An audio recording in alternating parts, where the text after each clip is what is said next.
I woke up to the steady beep of a heart monitor, and I could not open my eyes.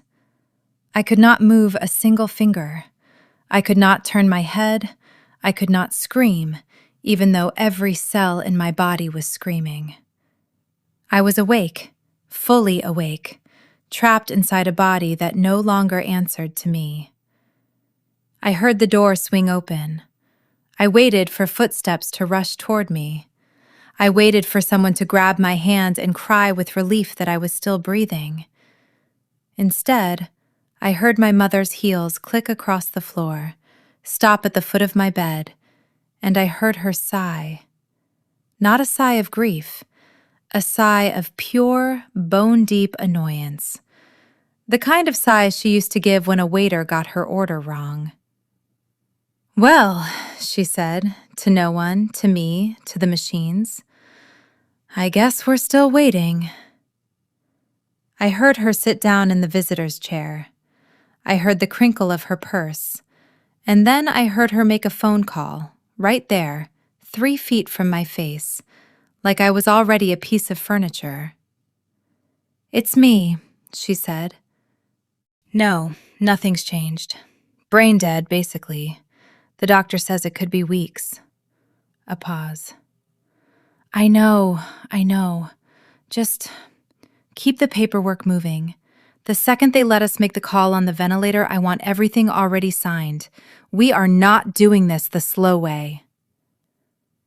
My name is Marina Cole.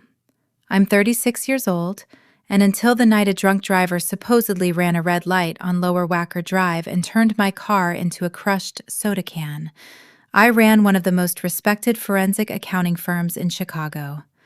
A firm I built myself, from nothing, over 14 years of 80-hour weeks and hard-won client trust. I have spent 14 years finding the lies that people bury inside spreadsheets. I have testified against embezzlers, against Ponzi schemes, against executives who thought they were smarter than an audit trail.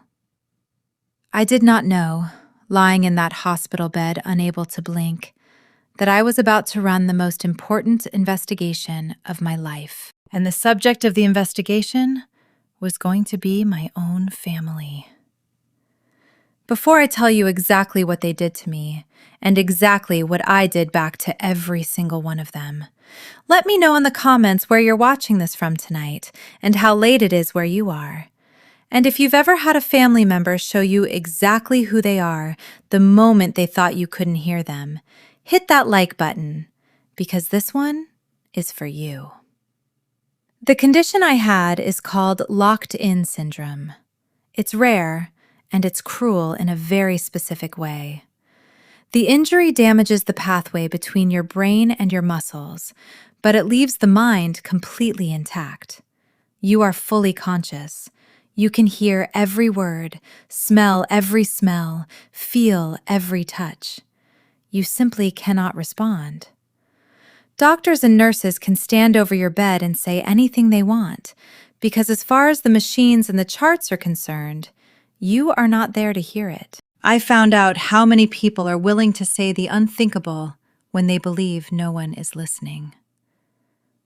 My mother's name is Diane. She stayed on the phone for another 6 minutes, and in those 6 minutes she used the word inheritance twice, the word policy 3 times, and my name exactly once, and only to spell it out for whoever was on the other end of the line so they'd get the paperwork right. She did not say, my daughter. She said, the account holder.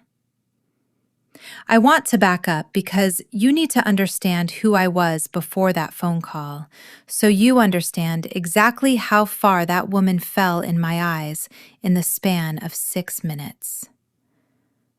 I grew up the responsible one. My younger sister, Chloe, was the golden child, pretty, charming, endlessly forgiven.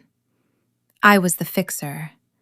When Chloe crashed her first car at 19, I paid for the repairs out of my summer internship money so our parents wouldn't find out and take away her allowance. When Chloe dropped out of 2 different colleges, I was the one who sat with our mother at the kitchen table calming her down, telling her it would be fine, Chloe would find her way.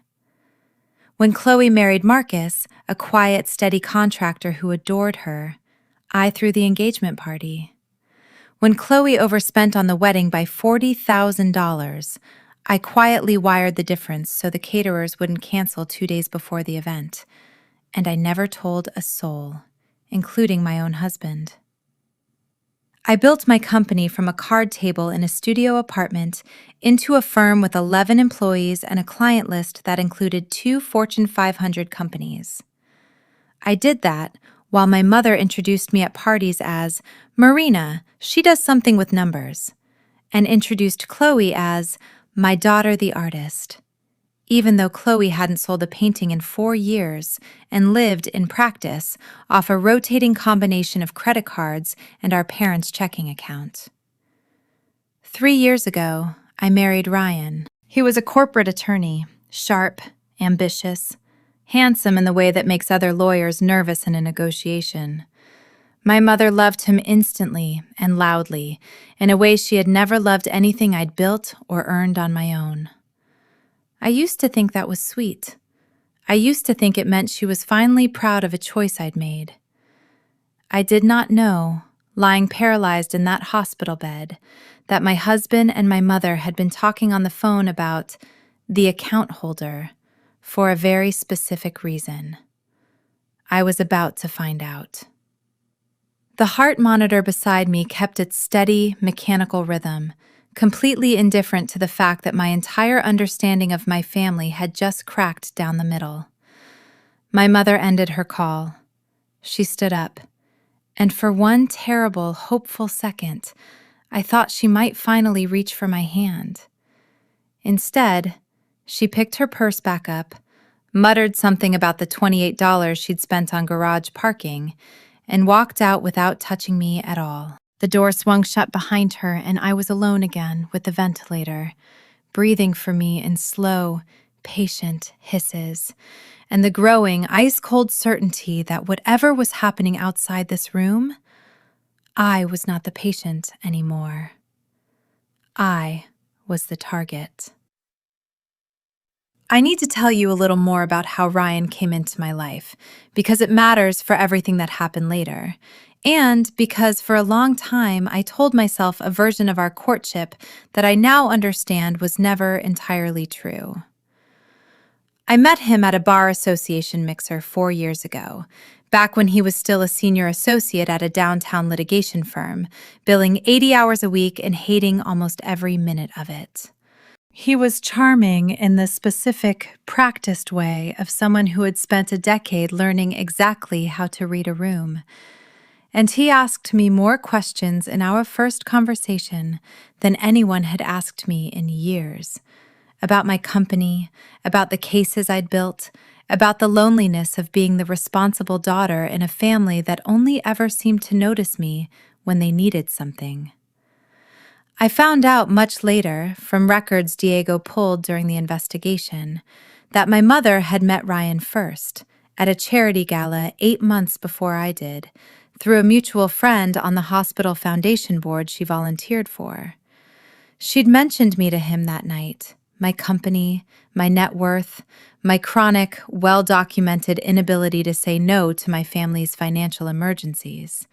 I don't know, and I will probably never know for certain, whether Ryan sought me out afterward because he was genuinely interested in getting to know me, or because my mother had, in her own words during a recorded call entered into evidence at trial, described me to him as an investment worth making.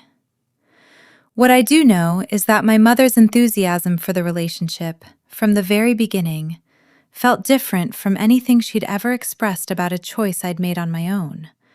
She planned an engagement dinner within 4 months of us dating. She pushed, gently but relentlessly, for a fast timeline to the wedding, citing my age, my career demands, the practical wisdom of not waiting around forever. I remember being grateful for it at the time. I remember thinking, foolishly, that I had finally done something that made her proud of me, the way she'd always been proud of Chloe. It would take the trial and Diego's financial forensics to reveal the fuller picture. My mother had been quietly drowning in debt for almost 6 years by the time I married Ryan. A series of bad real estate investments made in Chloe's name, but funded disastrously, with money borrowed against my parents' own retirement accounts, compounded by 2 lines of credit taken out to cover Chloe's repeated financial collapses. By the time I walked down the aisle, my mother owed just under $400,000 to banks, private lenders, and, in one case, a collections agency that had already begun garnishing a small portion of my father's pension before he passed away 2 years earlier. She needed access to money on a scale that outstripped anything she could ask me for directly, because I had, by then, already grown wise enough to refuse the open-ended requests, the just this once loans that never stayed once. What she needed was a longer game. What she needed, as it turned out, was a son-in-law with the legal expertise to eventually gain control of an asset far larger than anything she could extract from me one favor at a time. I don't say any of this to suggest that Ryan was simply my mother's pawn, some passive instrument in a scheme she alone orchestrated. The trial made abundantly clear that Ryan was, in every meaningful sense, an equal and enthusiastic architect of what happened to me.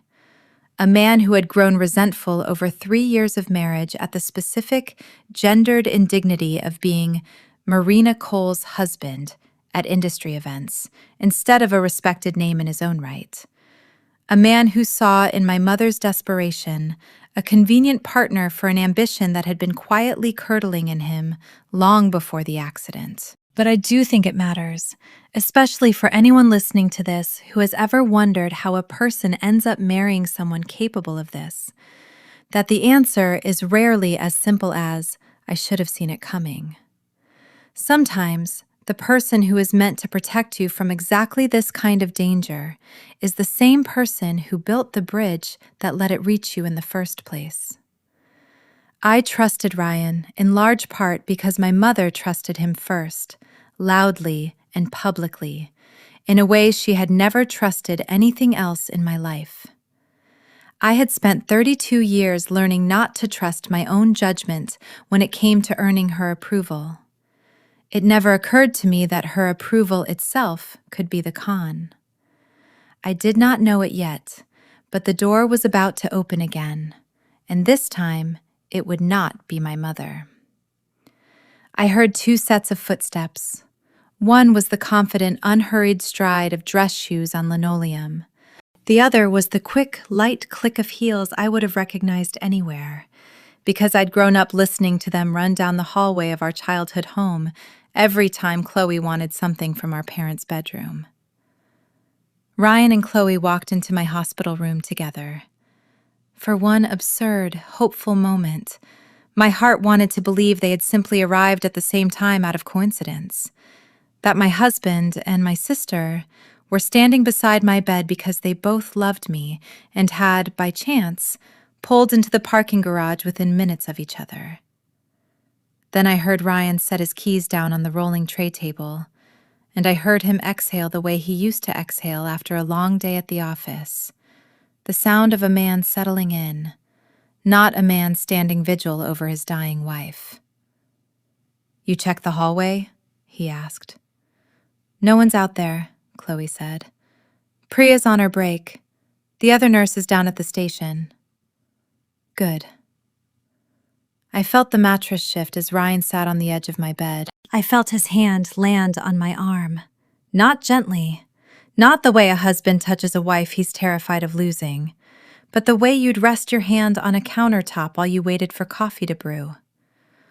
"God, this is exhausting." "I know," Chloe said, and her voice cracked in a way that, for one more second, I let myself believe was grief. It wasn't grief. "I hate coming here," she said. "It smells like a hospital, obviously, but I mean, I hate looking at her like this. It's not even her anymore." "The neurologist said there's no meaningful brain activity," Ryan said. She can't feel anything. She can't hear anything. It's just a body running on machines at this point. I want you to sit with that for a second, because I certainly had to. My husband, a man who had stood across from me at an altar 3 years earlier and promised to hold my hand through anything, was standing over my hospital bed, casually informing my sister that I was, medically speaking, already gone. Then I heard him kiss her. Not a peck on the cheek, not the kind of kiss you'd give a grieving sister-in-law out of comfort. I heard the specific, unmistakable sound of two people who had done this many times before, who were comfortable, who had a rhythm. I have relived a lot of terrible sounds in my life since that day. I have listened back to wiretaps of embezzlers admitting to stealing from their own employees' pension funds. I have sat in depositions and listened to grown men lie under oath with total composure. Nothing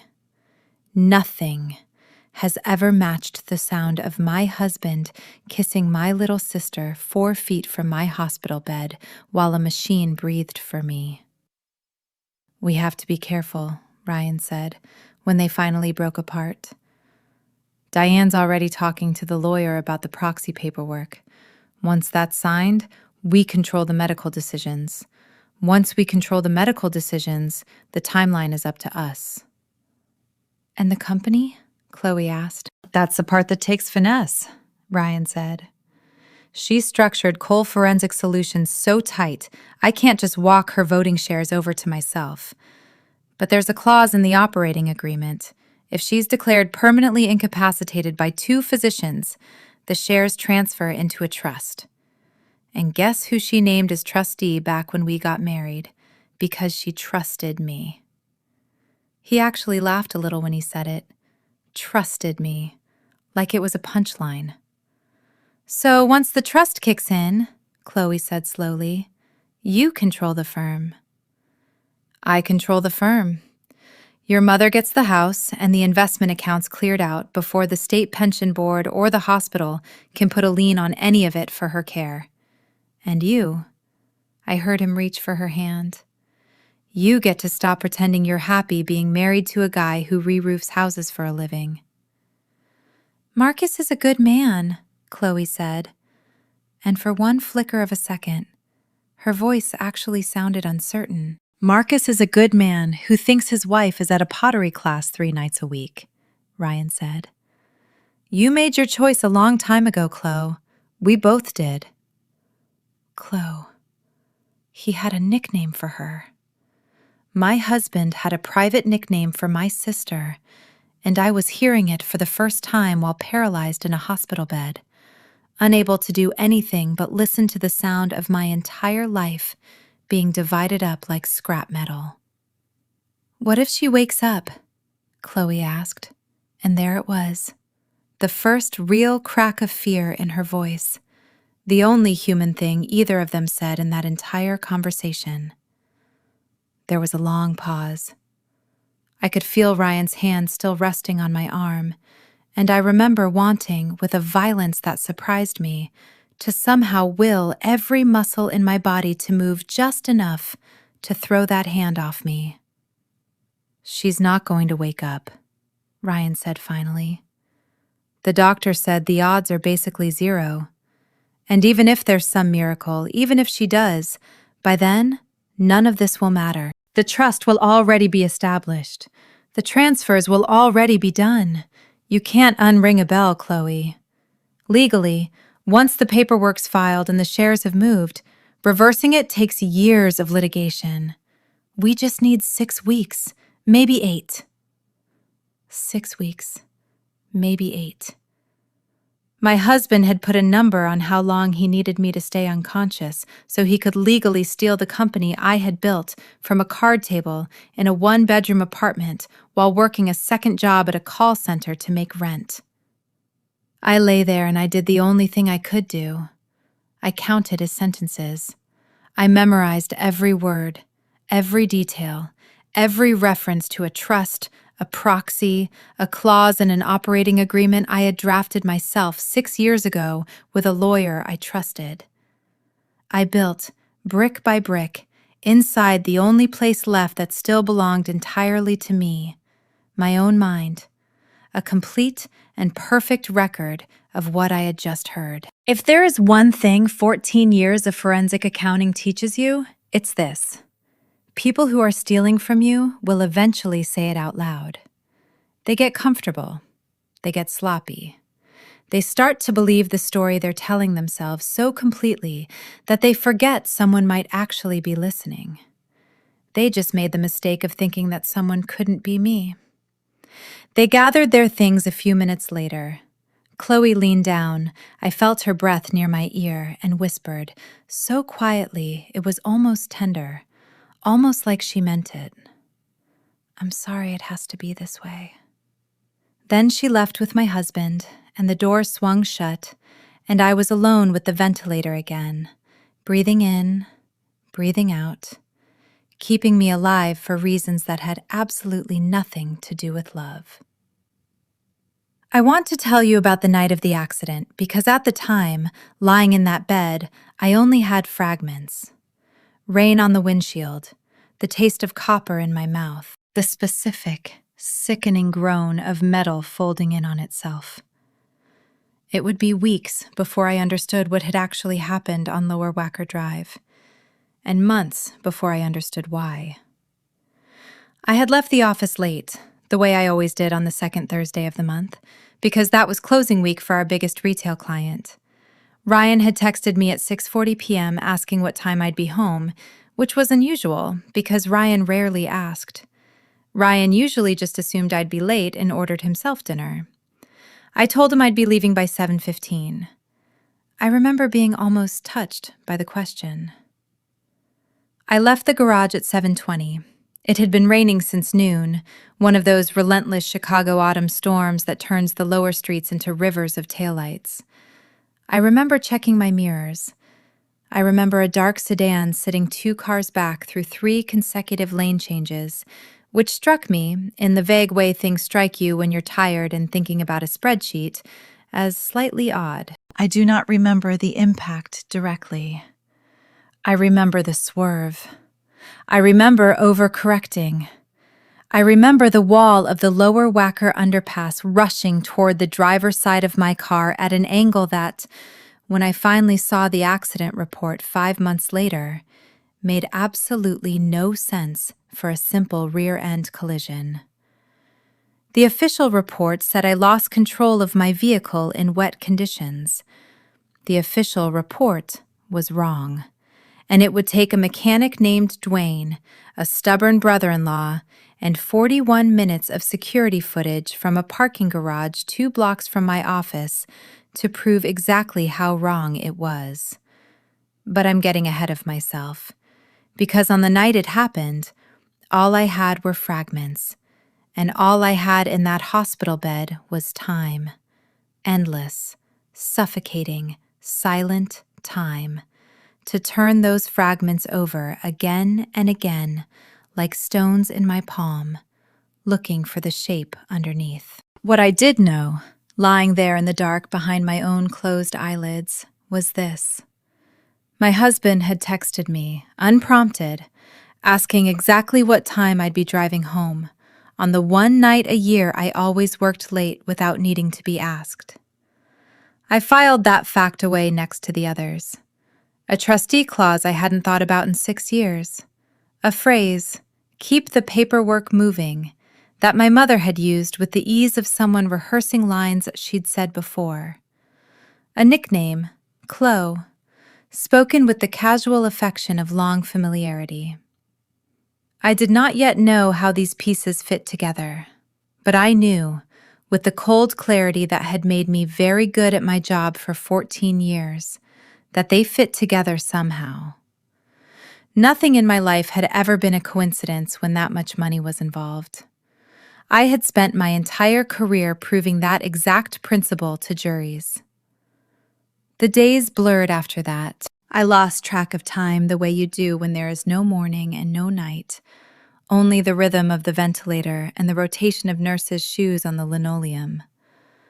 I learned to identify people by sound alone, the squeak of the food cart, the particular weight of a blood pressure cuff being wrapped around my arm, the soft, unhurried voice of the night nurse, who was the only person who ever spoke to me, actually to me, not about me, as if I might still be in there. Her name, I would learn, was Priya Nair, and she was about to become the single most important person in my recovery, though neither of us knew it yet. She came in on my 9th night in that room, past 11, when the hallway had gone quiet except for the distant beeping of other monitors down the corridor. I heard her check my chart. I heard her adjust the drip on my IV, and then I heard her do something no one else had done in 9 days. She talked to me. "Long night, huh?" she said, mostly to herself, the way people talk to plants or to dogs. "You've got more visitors than anyone else on this floor, you know that? Your mom's been in twice today. Husband 3 times this week." A pause, the sound of her writing something on a clipboard. "Funny, though, none of them ever ask me how you're actually doing. They ask about paperwork, discharge timelines, insurance codes." Another pause. "I don't love that, if I'm honest." I could not respond. I could not so much as flutter an eyelash to tell her that I had heard every word, that I agreed with her completely, that I would have given anything in that moment to be able to grab her hand and beg her to keep talking, to keep noticing, to be the one person in this building who understood that something was deeply, deeply wrong. She checked my pupils with a pen light the way they did every few hours, and this time, for just a fraction of a second, I felt something I hadn't felt since the accident. A flicker. Not a full blink, not even close. But somewhere, deep in the wiring between my brain and my eyes, something sparked. Some infinitesimal twitch of a muscle that had been silent for 9 days. Priya went very, very still. "Marina," she said quietly, leaning in closer. I felt the warmth of her breath near my face. "Marina, can you hear me? If you can hear me, try to do that again." I do not have words for what happened in my mind in that moment. 9 days of screaming silently into a void, and someone had finally heard the echo. I concentrated with every scrap of will I had left in my broken body, and somewhere behind my closed lids, my eye twitched again. Priya's voice, when she spoke next, was shaking. "Oh my God," she whispered. "Oh my God, okay. Okay, Marina, I'm going to get the doctor. I am going to get the doctor right now, and we are going to figure this out. And I am not going to tell anyone else in your family until we know exactly what's going on. Do you understand? Blink again if you understand me." I blinked again. For the first time since the accident, I was not alone. The doctor who examined me that night was a neurologist named Dr. Okonkwo, a quiet, precise man who did not raise his voice even when he was excited, which, I would learn, he absolutely was. He ran a battery of tests using a simple system, 1 blink for yes, 2 blinks for no. He asked me to move my eyes left, then right. He asked me if I knew my name. He asked me if I knew what year it was. 1 blink. Yes, yes, yes. "This is locked-in syndrome," he told Priya quietly, though not quietly enough that I couldn't hear every word. "It's exceptionally rare, and even more rare that we caught the eye movement this early. Her cognition appears to be fully intact. The damage is isolated to the motor pathway, likely from the brainstem trauma in the crash. With this kind of injury, recovery of some motor function is possible, sometimes significant recovery, but it's slow. Weeks, months. It requires an enormous amount of specialized therapy, and even then, it's not guaranteed. Should we tell her family? Priya asked. There was a pause.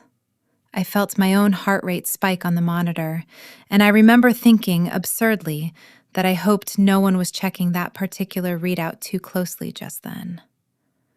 Of course, Dr. Okonkwo said. It's a significant development. They need to know immediately, and we'll want to loop in a specialist rehabilitation team as soon as possible. I panicked in the only way I could. I blinked, hard and fast, over and over, in a pattern that meant nothing in their two-option system, but that I hoped, desperately, would read as distress. Priya noticed. Wait, she said, putting a hand gently on the doctor's arm. Dr. Okonkwo, can we ask her something? Marina, I'm going to ask you a yes or no question, and I need you to really focus, okay? Do you want us to tell your family about this right now? I have never in my life put so much effort into a single blink. 2 blinks. No. Silence in the room. I could feel both of them staring down at me, trying to make sense of what they'd just seen. Ask her again, Dr. Okonkwo said, his voice careful now, professionally neutral, but I could hear the question underneath the question. Are you sure that's what she communicated? Sometimes early motor responses can be inconsistent. Marina, Priya said again, slower this time. Do you not want us to tell your mother and your husband that you're conscious? 2 blinks. No. As firm and deliberate as I could make them.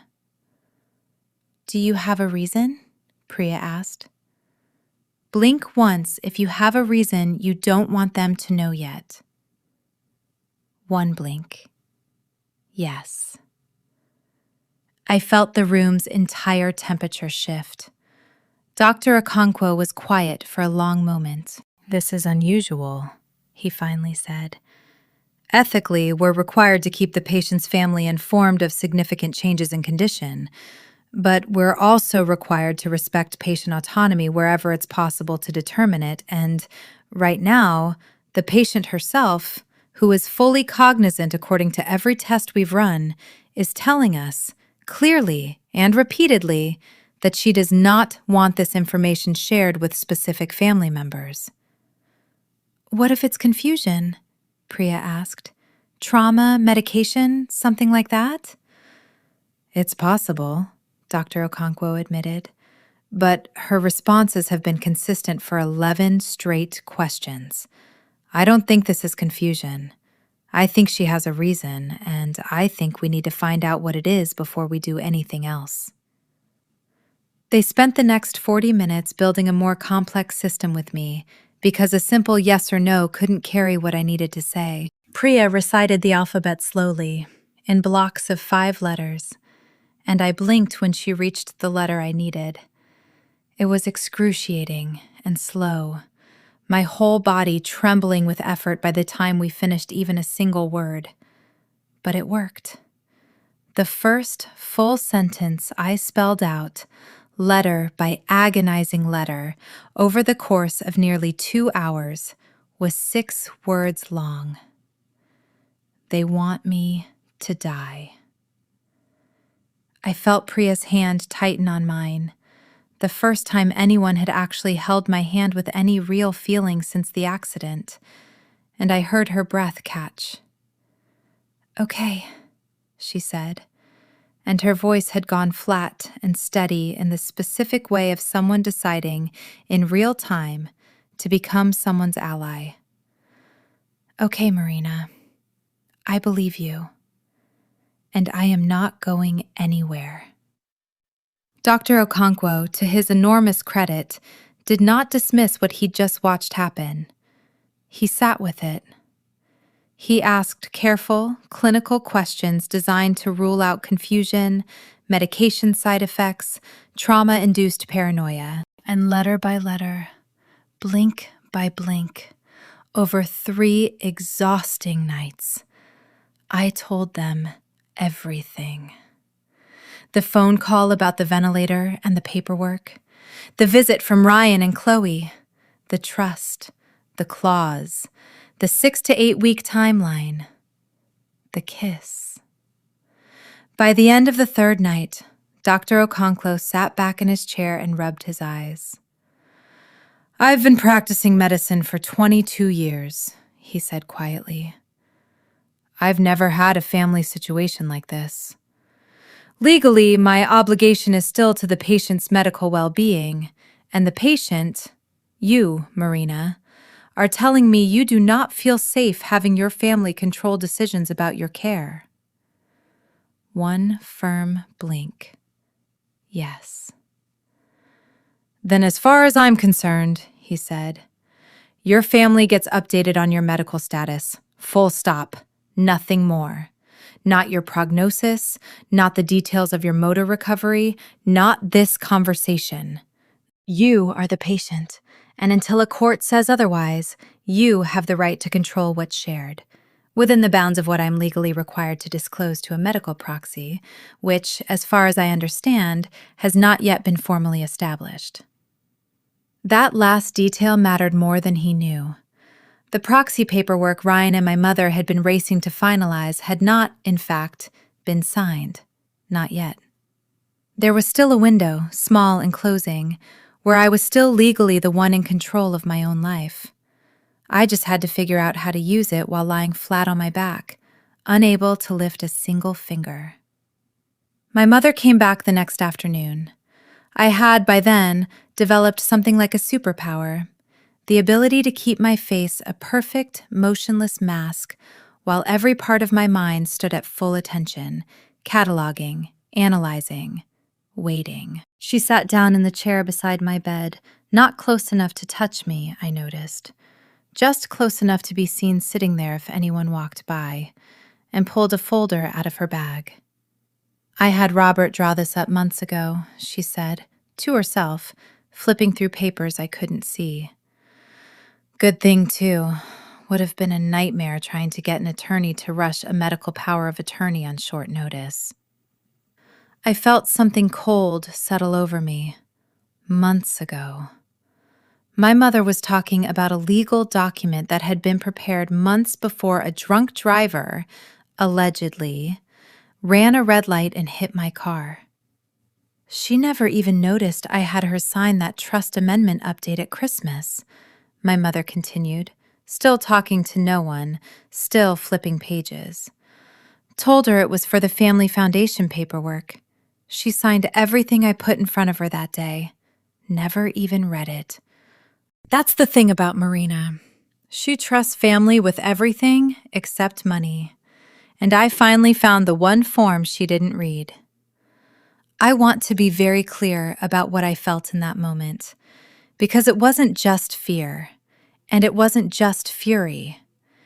It was a very specific, very familiar sensation. The exact feeling I got in the middle of a fraud investigation when a piece of evidence clicked into place and the entire shape of the scheme suddenly became visible all at once. The way a photograph resolves out of static. My mother had planned this. Not the accident, necessarily. I didn't know that yet. But the aftermath. She had been positioning documents for months. She had exploited a moment of family trust, a holiday dinner, a stack of papers I'd signed while distracted, to get my signature on something that mattered enormously and that I had no memory of actually agreeing to. I thought about every fraud case I had ever built.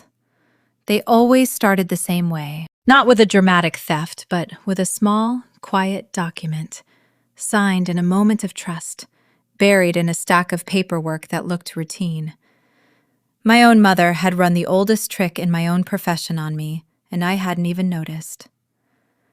"The facility Robert recommended is up near Rockford," she went on. "Riverside Manor. It's It's not the Ritz, but it's affordable. And frankly, once she's stable enough to move out of intensive care, there's no reason to keep paying these Chicago hospital rates. $12,000 a week, Robert. $12,000 a week for a woman who isn't even going to know she's here. I found out later, through Priya, that Riverside Manor had been cited by the state of Illinois 11 times in the previous 2 years for neglect, understaffing, and 2 unexplained patient deaths under investigation by the county. My mother was not planning to move me somewhere I would receive care. She was planning to move me somewhere I would be forgotten. She stood up to leave a few minutes later, and for the second time since I'd woken up in that bed, I felt her hand actually touch me, briefly, dismissively, patting my arm the way you'd pat a couch cushion back into shape. "You always did make everything so complicated, Marina," she said quietly. "Even this." She left, and I lay there with the full, terrible shape of the plan finally visible in front of me. It wasn't just Ryan's trust clause. It wasn't just Chloe's affair. My own mother had spent months quietly maneuvering paperwork into place, waiting for an opportunity. And when the opportunity came, in the form of a car wrapped around a concrete pillar on Lower Wacker Drive, she hadn't hesitated for a single day before reaching for the folder. I needed Priya that night more than I had ever needed anyone in my life. When she came in for her shift, I spelled it out, letter by exhausting letter. Mom has forged document, trust amendment signed at Christmas. I never read it. Need lawyer I trust, not family lawyer. Priya read the sentence back to me twice to make sure she had it right, her face growing paler with every word. "Do you have anyone?" she asked. "Anyone outside your family you trust completely? Because I don't think this is something we handle quietly between the 2 of us anymore, Marina. This sounds like it needs an actual investigation." I thought about it for a long time, as long as blinking out an answer allowed me to think about anything. I thought about my employees, loyal but too close to the company to be truly independent. I thought about my old law school roommate, now a partner at a firm downtown. But she golfed with Ryan twice a year, and I couldn't be sure where her loyalties would land if this got ugly. And then I thought about Marcus, Chloe's husband. Steady, quiet Marcus, who built decks and re-roofed houses and had never once, in 5 years of marriage to my sister, asked our family for a single dollar. Marcus, who I had always liked more than I let myself admit, because liking him too much felt disloyal to Chloe somehow. Marcus, who did not know yet that his wife had a nickname reserved just for her. Whispered by a man who was not her husband, 4 feet from a dying woman's bed. Marcus, I spelled out. Chloe's husband. He doesn't know about the affair yet. He needs to know everything. Priya sat back in her chair, and for the first time since the accident, I saw something on her face that looked almost like the beginning of a plan. "Okay," she said. "Then I think it's time Marcus paid you a visit." Marcus came alone 2 nights later, on a Tuesday. During visiting hours, he'd specifically requested from Priya so he'd avoid running into Chloe or my mother. He was a big man, broad-shouldered from 20 years of physical work, and he had a gentleness to him that had always struck me as slightly out of place in my family, like a golden retriever who'd wandered into a den of wolves and simply never left. Priya walked him through the communication system before he sat down, and I could hear the skepticism in his voice. Not unkind, just the ordinary disbelief of a man being told the impossible. "So she can actually hear us. Right now?" "Right now," Priya confirmed. "Talk to her. She'll answer." He pulled the chair close to my bed, closer than my mother ever had, and I felt his rough, calloused hand wrap gently around mine. "Hey, Marina," he said, and his voice cracked slightly on my name. It's Marcus. I don't really know what to say. I've been coming by every few days and just kind of talking at you, hoping something would get through. Feels crazy that it finally did. Priya guided him through the alphabet system, patient and steady, and I spelled out my first message to him, letter by letter. I need your help. What I tell you will hurt. I'm sorry. He read it back, his brow furrowing. Hurt how? I made him sit through nearly 90 minutes of the alphabet that night.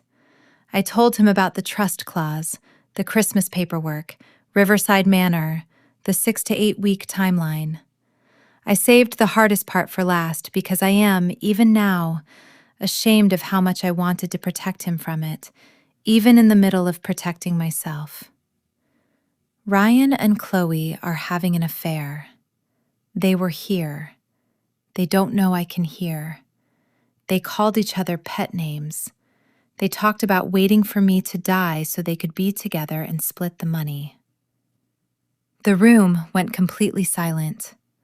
I could hear Marcus breathing, slow and controlled, the way a man breathes when he is working very hard not to fall apart in front of someone who needs him to be strong. How long?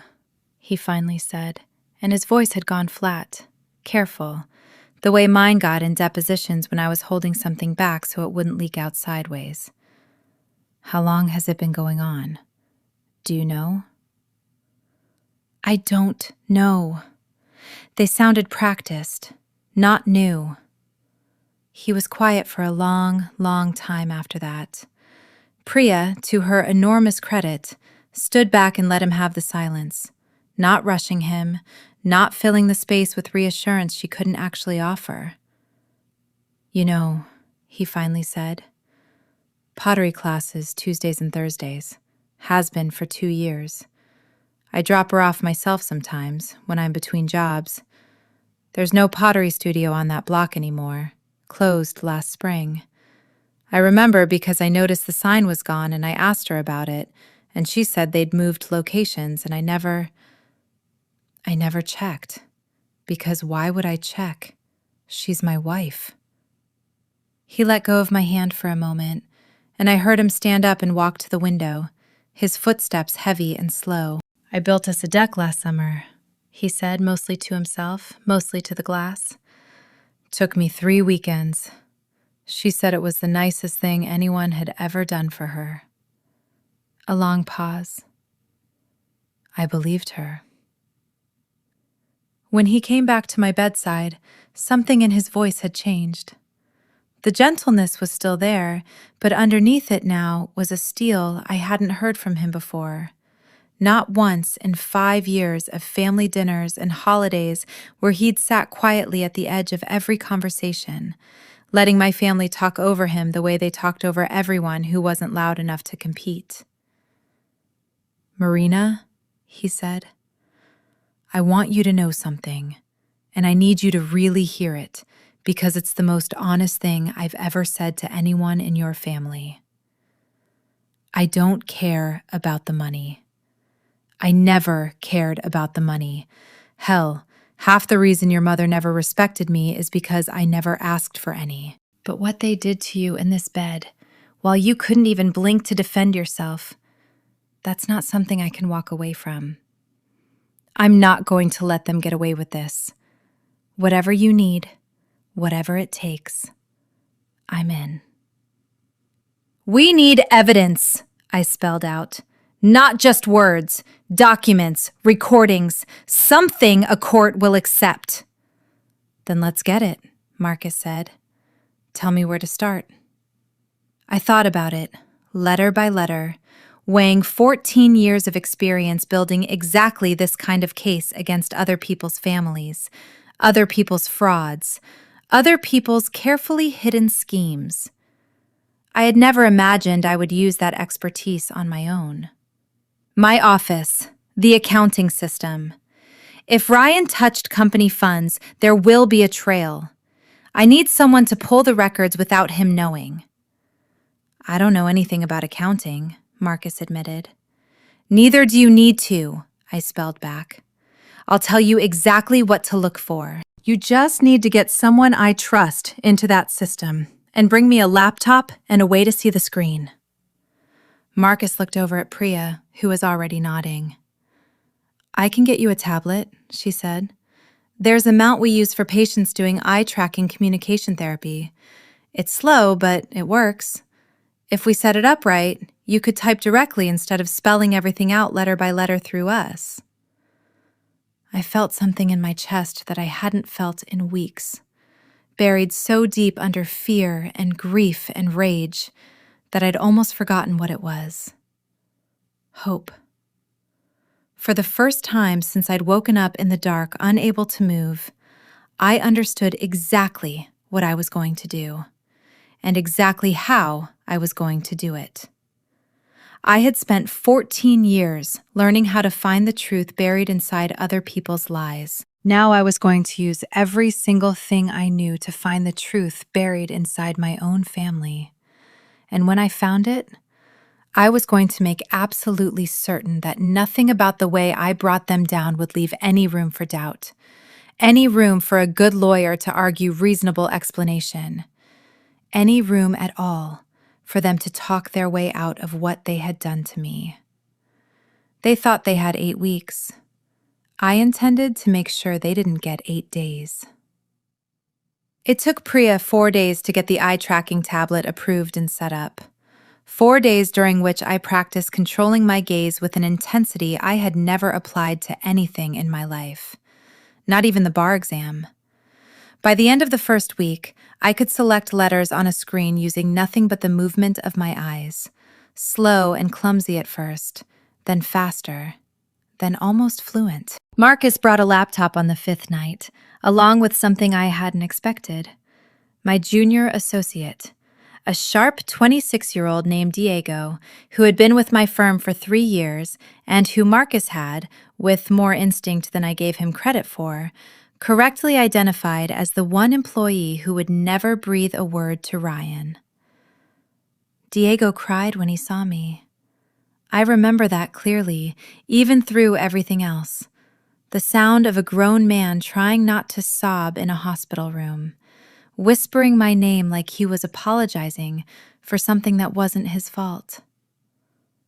"Boss," he said, when he'd composed himself enough to speak. "Whatever you need. I mean it. Whatever you need. I need you to pull every transaction on the firm's accounts going back to the day of the accident." I typed slowly on the tablet, my eyes aching after only a few sentences. Everything. Wire transfers, vendor payments, payroll changes, anything touching the operating account or the trust structure. Diego set up remotely from the hospital's guest Wi-Fi, careful to route through a VPN so nothing would trace back to a location Ryan might recognize. It took him 3 hours to compile what I already suspected he would find. The first transfer had happened 9 days after the accident. $42,000, moved from the firm's operating account to a Shell LLC registered in Delaware, with a memo line that simply read, "Consulting Services." I had never heard of the LLC. I had certainly never authorized the transfer. The second happened 12 days after the accident.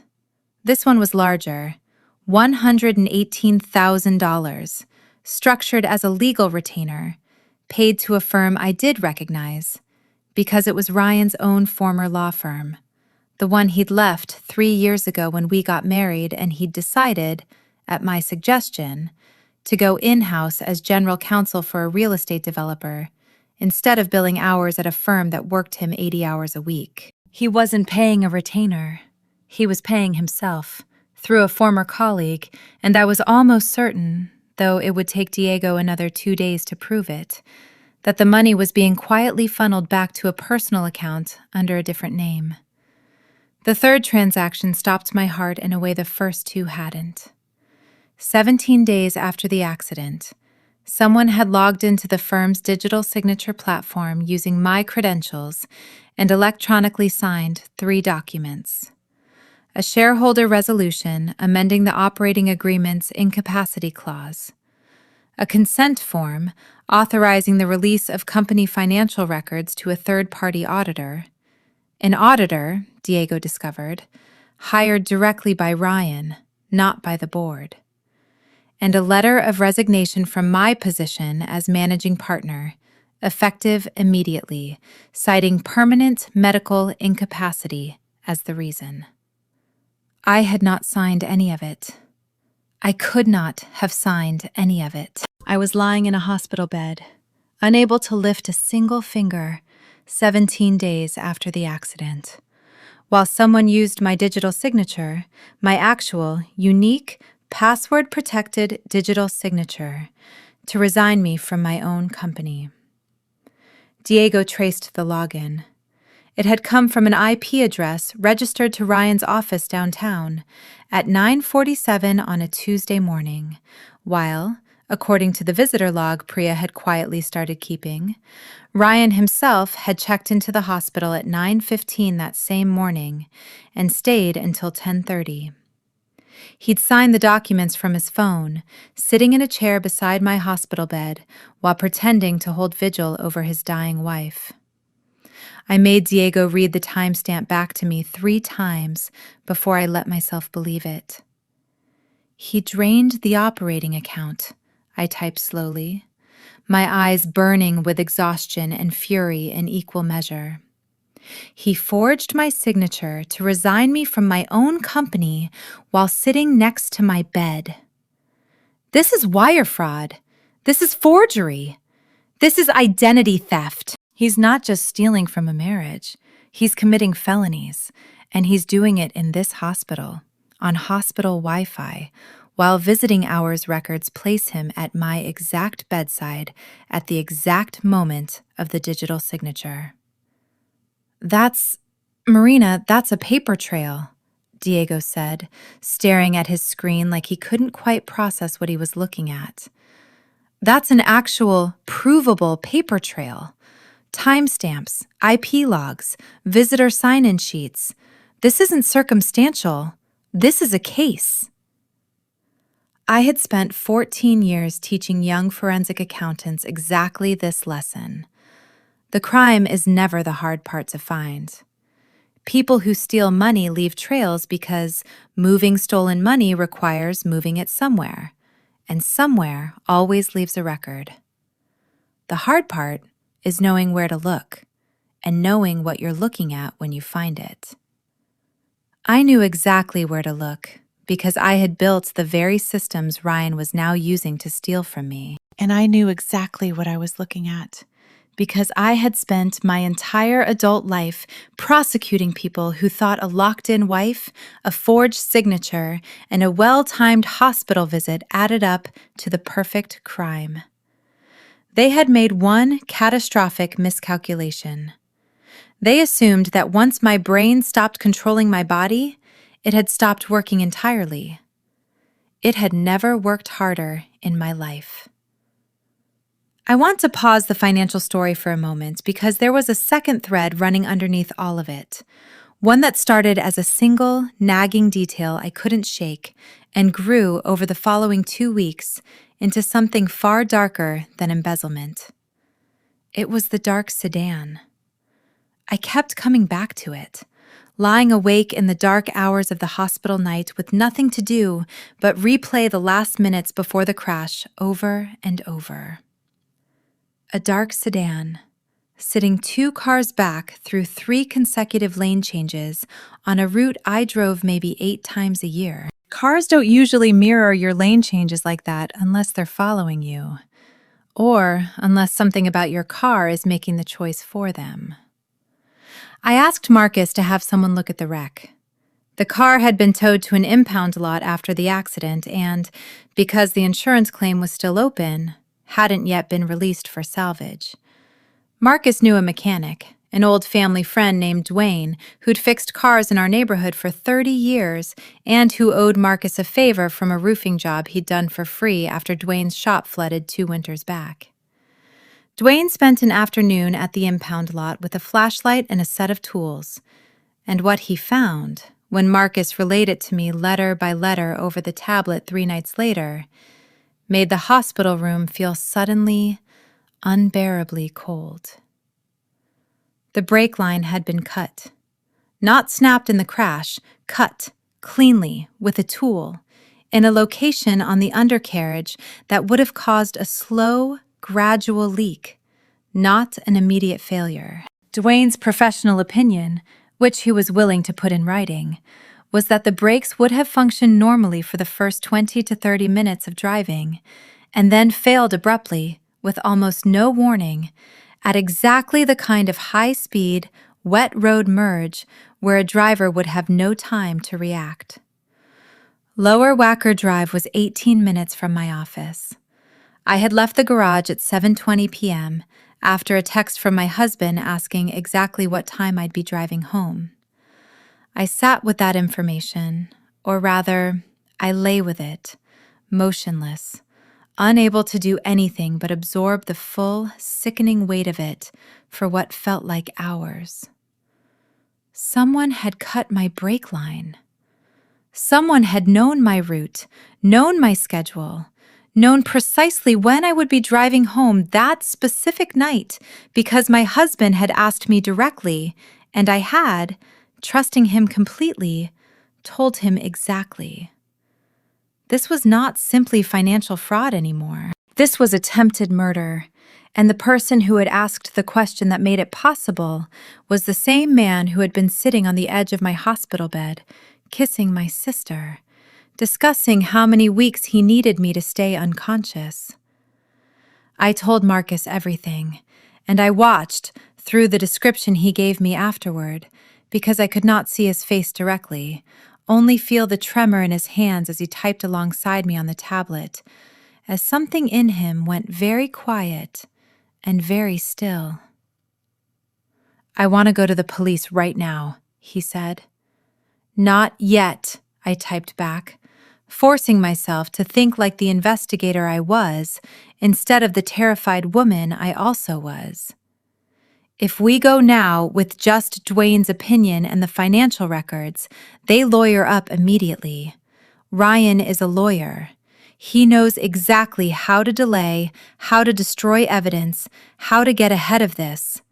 We only get one shot at this, and it has to be airtight. So what do? We let them keep talking. We let them think they're winning. And we get it on record, properly, in a way that holds up in court. It was, I will admit, one of the harder decisions of my life, choosing to lie still for longer, choosing to let the people who had tried to kill me continue believing they had succeeded in silencing me, when every instinct in my body screamed to expose them immediately. But I had spent 14 years watching prosecutors lose cases against wealthy, well-lawyered defendants because investigators moved too fast, gathered evidence sloppily, or tipped their hand before the trap was fully built. I was not going to let my own fear cost me the one thing I actually had control over: patience and precision. There was one more piece I needed before I was ready to move, and it was the piece I dreaded most. I needed to know how far my mother had gone. Whether she had simply been an opportunist, capitalizing on a tragedy she didn't cause, or whether she had known, from the beginning, exactly what Ryan had planned for that stretch of Lower Wacker Drive. The answer came 2 weeks later, and it came from a source none of us expected. Chloe came alone on a Sunday morning, which was unusual, because Chloe never did anything alone if she could help it.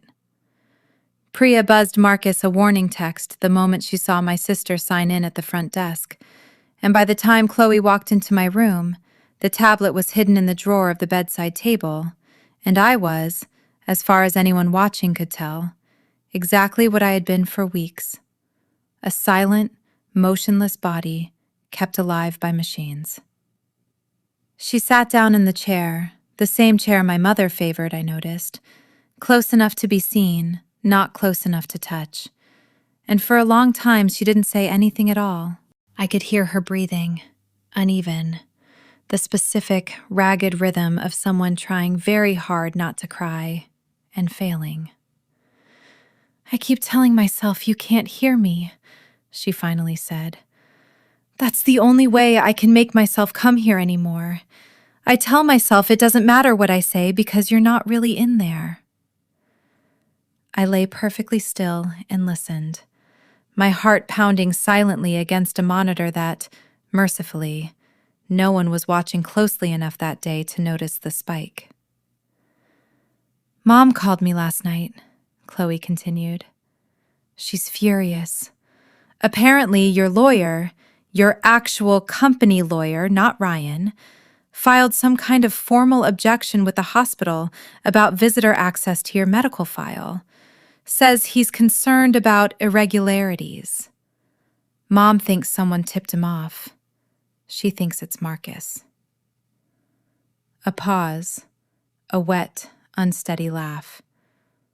God, if she only knew how right and wrong she is at the same time. I felt my pulse spike again, and this time I was almost certain the monitor betrayed me. But Chloe wasn't watching it. She was staring at her own hands. "I need to tell someone this," she said. "And you're the only person who can't tell me I'm a monster, because you can't tell me anything at all." Her voice cracked fully now. "Mom knew, Marina, about the breaks. I didn't. I swear to God, I didn't know until 3 weeks ago. I thought it was just an accident. A terrible, random accident. And I felt guilty enough about Ryan and me without thinking I'd somehow... But then I heard Mom on the phone with him. Not asking if it happened, asking if it was clean. If there was any way it could come back on them." I lay there absorbing the confirmation of the thing I had already suspected. And it landed with a different kind of weight than I expected. Not shock, because by then I had braced myself for the worst version of the truth, but a deep, grinding grief for the family I had spent my whole life trying to earn a place in. A family that had, apparently, been capable of this for longer than I would ever fully understand. "I confronted him," Chloe went on. "Ryan.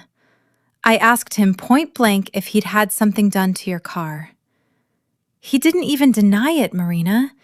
He just looked at me like I was being dramatic, said it was handled, said I didn't need to worry about the details, said all I needed to focus on was that in a few more weeks, none of it would matter anymore. We'd finally get our life."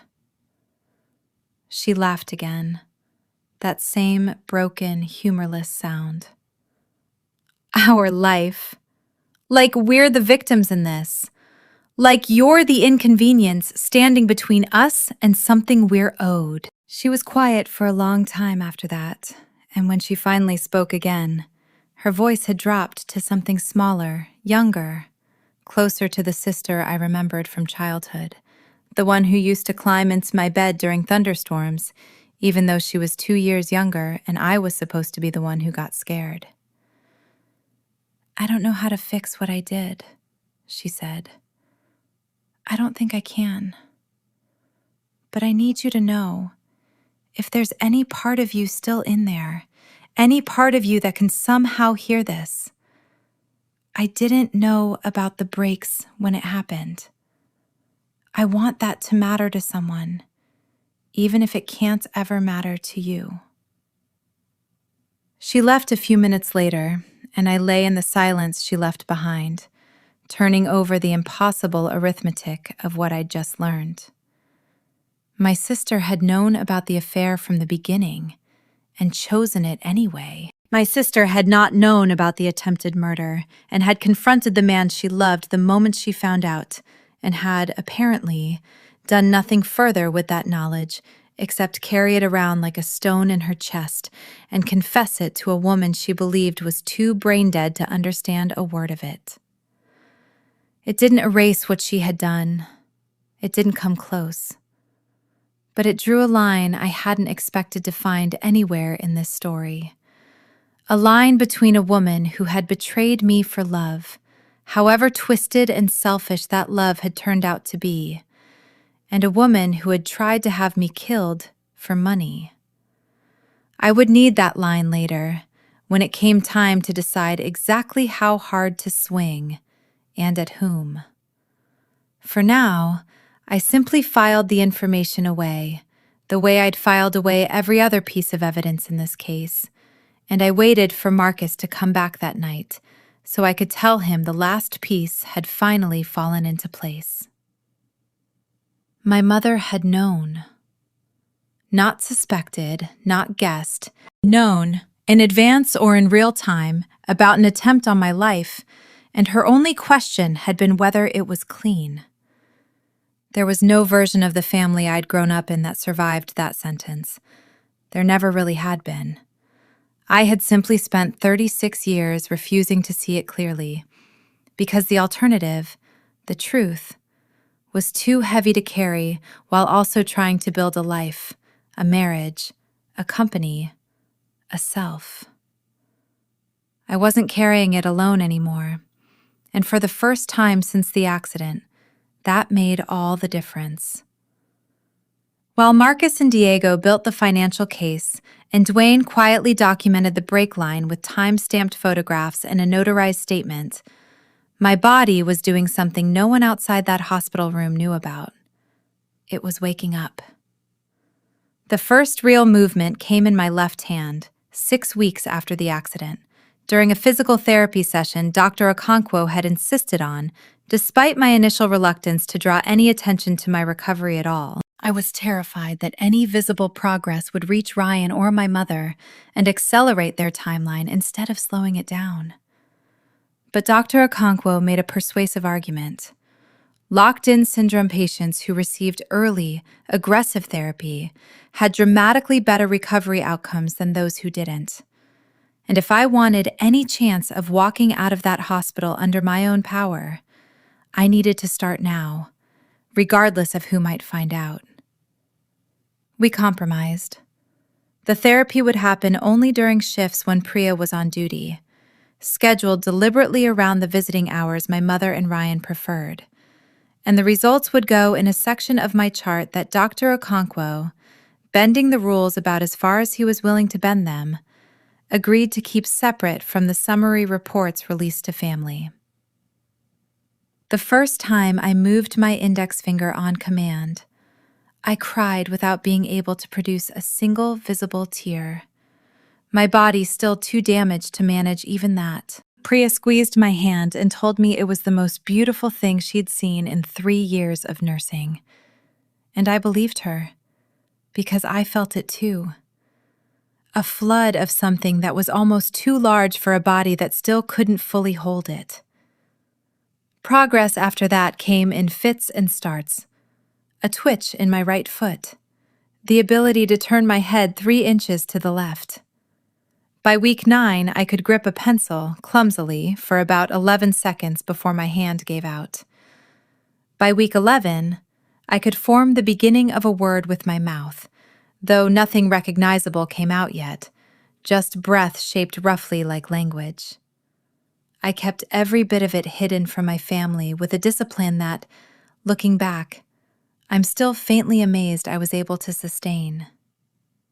Ryan visited twice a week, always for exactly the amount of time required to maintain appearances, always checking his phone more than he checked me. My mother came less often as the weeks passed, her visits growing shorter and more transactional, focused almost entirely on timeline questions directed at whichever nurse happened to be nearby. Chloe stopped coming altogether after her confession, and I understood, in a strange way, that this was its own kind of confession too. Each time one of them stood over my bed and spoke as though I were furniture, I lay there with a working index finger and a growing vocabulary of half-formed words hidden just beneath the surface, and I let them believe exactly what they wanted to believe. It was, I will admit, one of the strangest exercises in patience I have ever endured. Every fraud case I had ever built required exactly this kind of discipline, the willingness to sit on evidence, to let the target keep talking, to resist the urge to expose everything the moment you had enough to feel satisfied.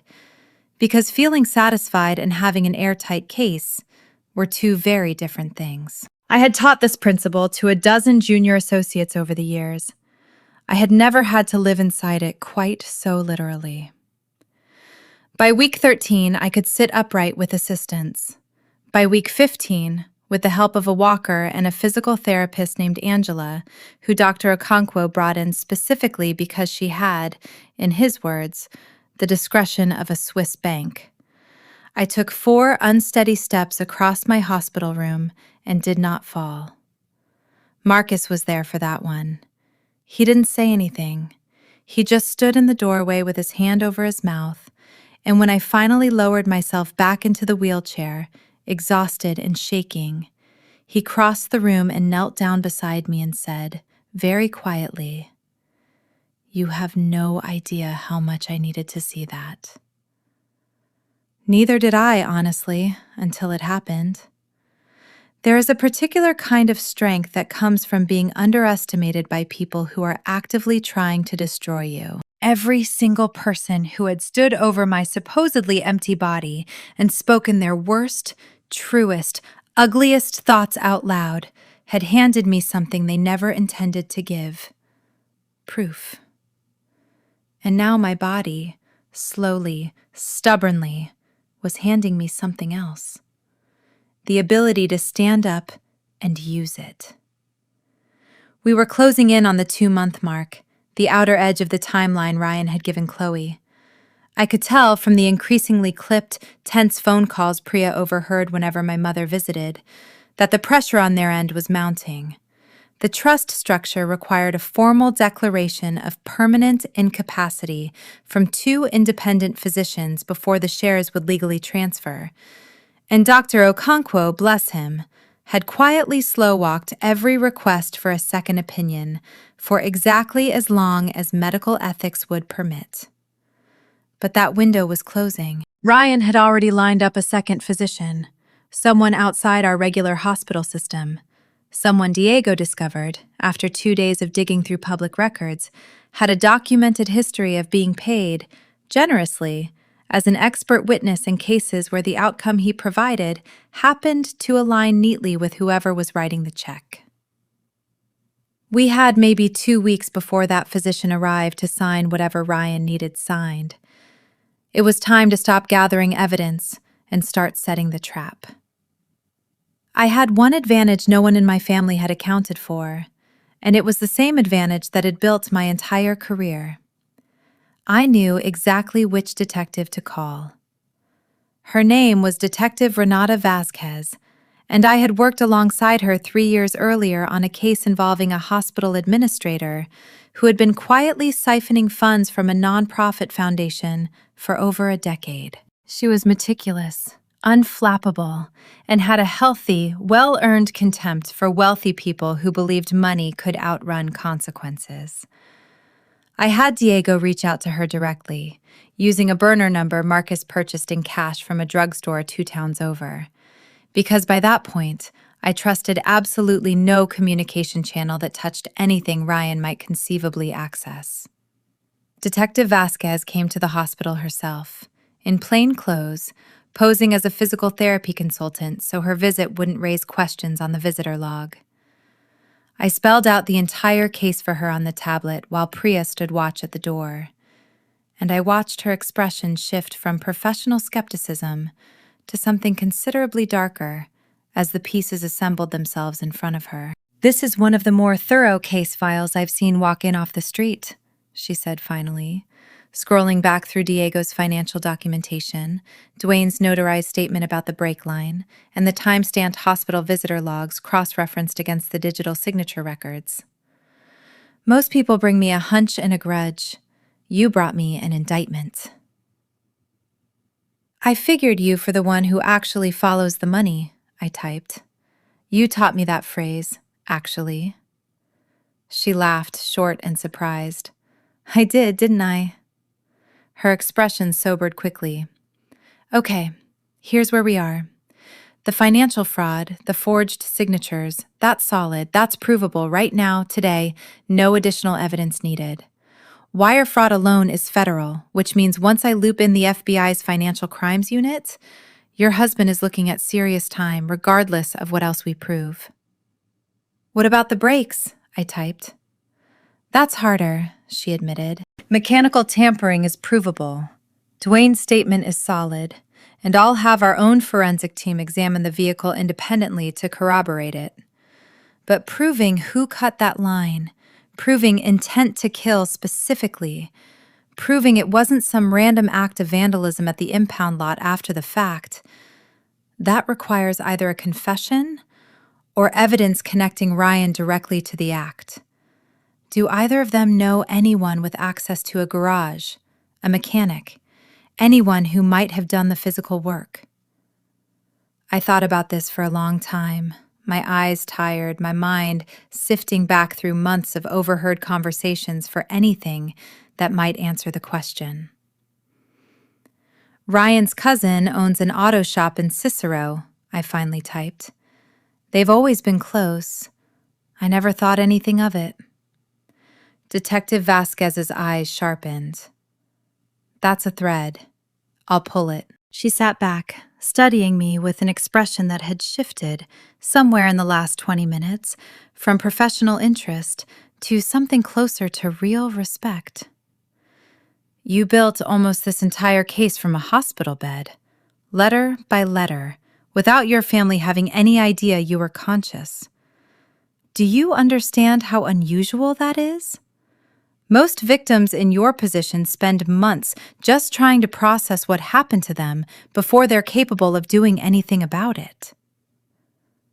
I've spent 14 years building cases against people who thought they were untouchable, I typed.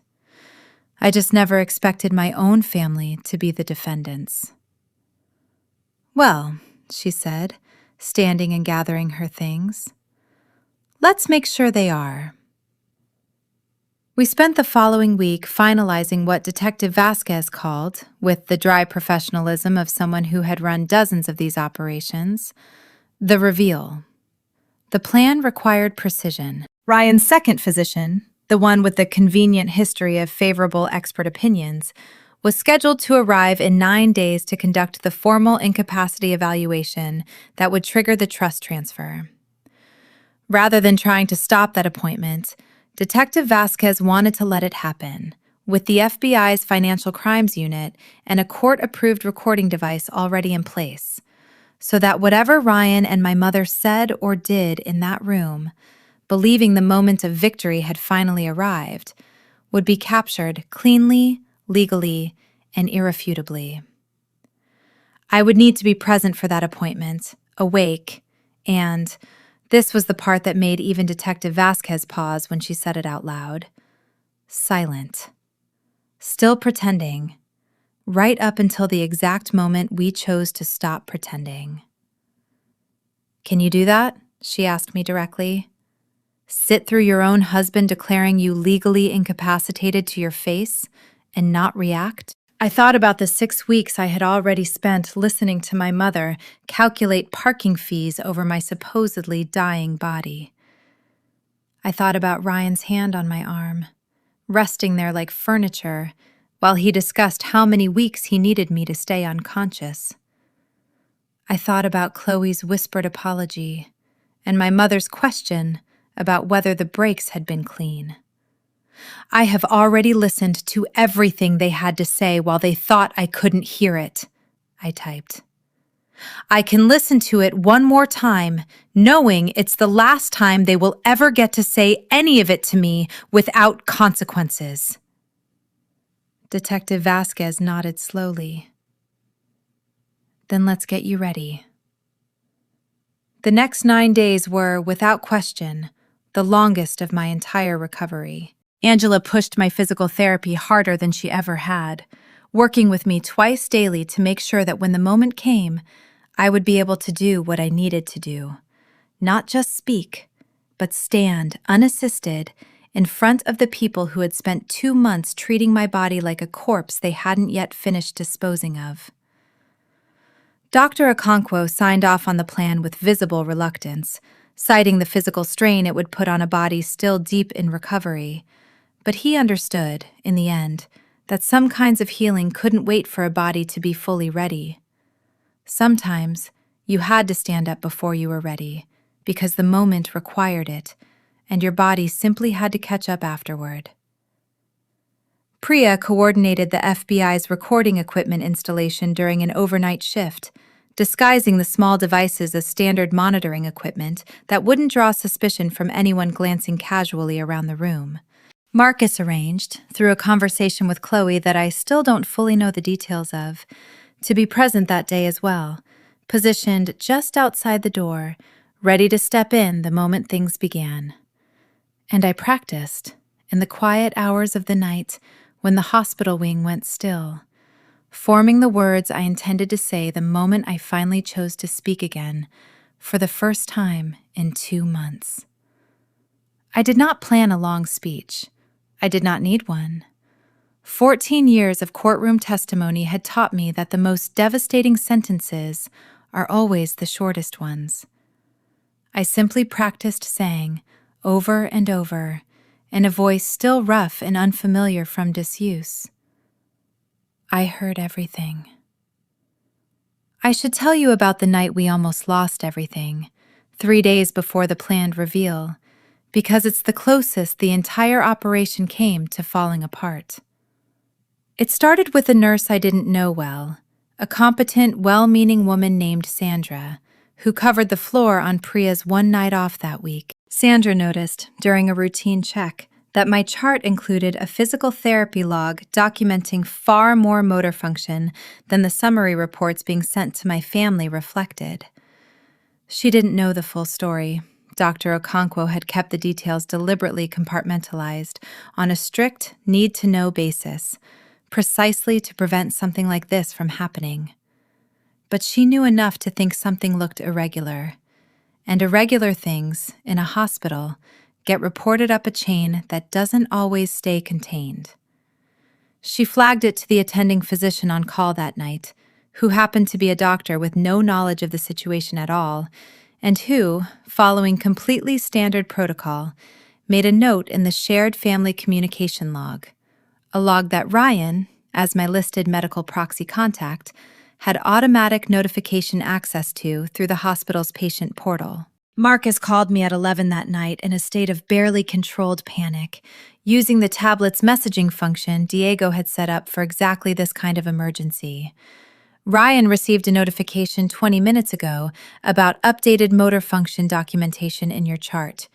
I don't know what he saw exactly, but Chloe just texted me that he's been on the phone with Dr. Whitfield for the last 15 minutes.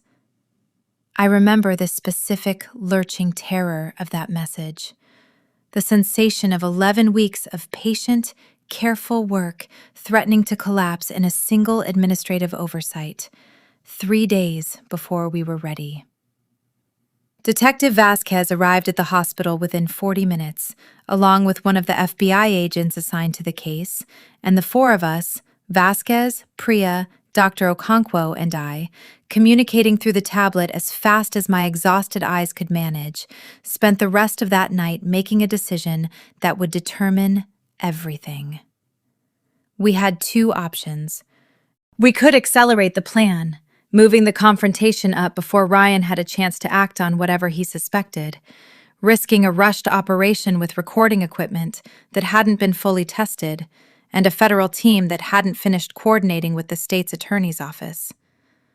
Or we could try to contain the leak, hoping Ryan's suspicion would fade before he acted on it, and proceed on the original 9-day timeline that gave us the strongest possible evidentiary position. Can we control what he saw? I typed to Dr. Okonkwo. I can amend the notification, he said carefully. Not falsify. I won't falsify a medical record, not even for this. But I can issue a correction noting the therapy log reflected a documentation error, a mislabeled patient file, which happens more often in large hospital systems than anyone likes to admit. It's not a lie. Mislabeling happens. It would just happen to be extremely convenient timing. Detective Vasquez weighed this for a long moment. If we issue a correction and Ryan buys it, we hold the original timeline and the case stays as strong as we built it. If he doesn't buy it, we're back to needing to move fast, but at least we haven't tipped our full hand. He still won't know about the recording devices, the federal involvement, or the fact that Danny's already been quietly interviewed by our team in Cicero. What does Danny know right now? I asked, my chest tight with the specific fear that our entire case might unravel because of a scheduling coincidence with a well-meaning substitute nurse. Danny doesn't know we've connected him to Ryan yet, Vasquez said. We interviewed him under a general vehicle tampering pretext tied to an unrelated case, to keep him from realizing the actual scope of what we're building. If Ryan panics and starts making calls tonight, Danny could tip him off completely by accident, just by mentioning agents came asking about break work. We made the call at 2 a.m. Dr. Okonkwo issued the correction. Priya personally called Sandra at home, gently and diplomatically, to explain, without revealing the full truth, that the documentation had indeed been a mislabeling error, and to ask her, as a courtesy to patient privacy law that technically did apply, not to discuss the chart details further with anyone, including family members, until the correction was formally logged.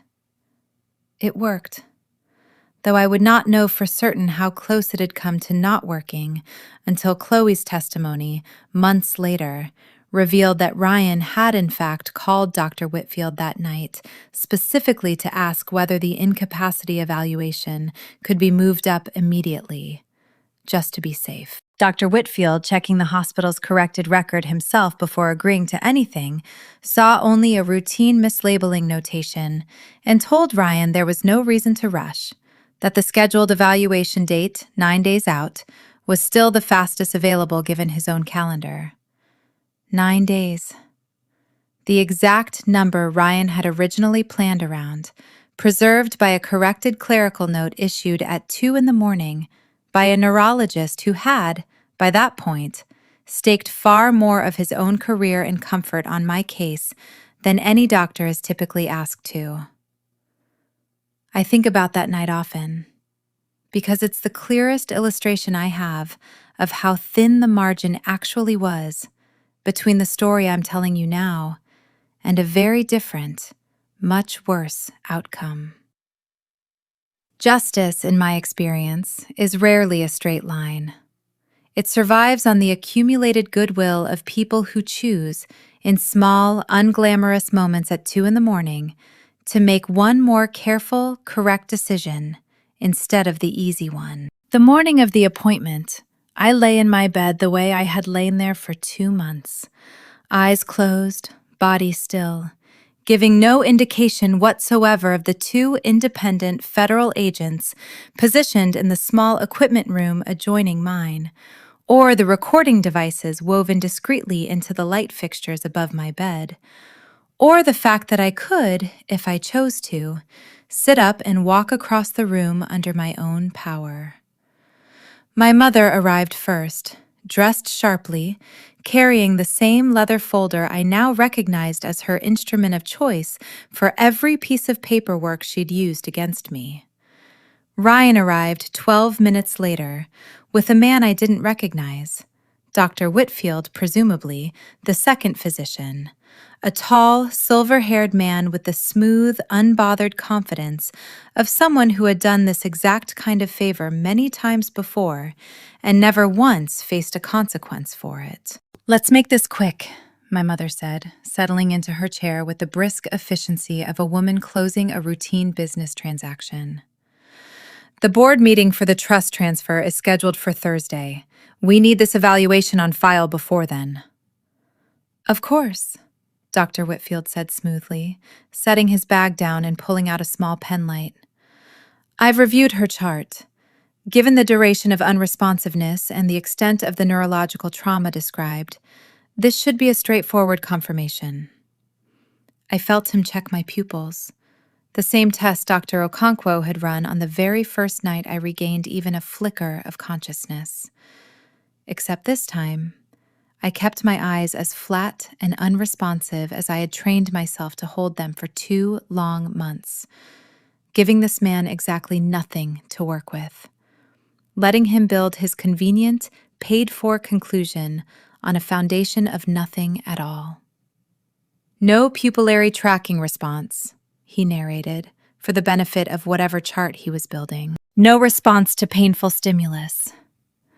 I felt a sharp pinch against my forearm and did not so much as twitch, though it cost me every ounce of discipline I had built over 14 years of courtrooms and 2 months of silence combined. Consistent with persistent vegetative state, permanent, no reasonable expectation of meaningful recovery. So we're good, Ryan said, and I could hear even now, even after everything, a flicker of something in his voice that might once have passed for relief in a different context, in a different marriage, in a different life. You'll sign off? I'll have the paperwork to you by end of day, Dr. Whitfield said. My mother exhaled, long and satisfied, the exact sound of a deal closing. Finally, she said. God, finally. Robert can file the trust transfer Thursday morning, and we can move her up to Riverside by the end of next week. No reason to keep paying these rates for a woman who's essentially already gone. I heard Ryan pull out his phone, the familiar buzz of a text message being typed. I'm letting Chloe know it's done, he said, and there was no hesitation in his voice at all.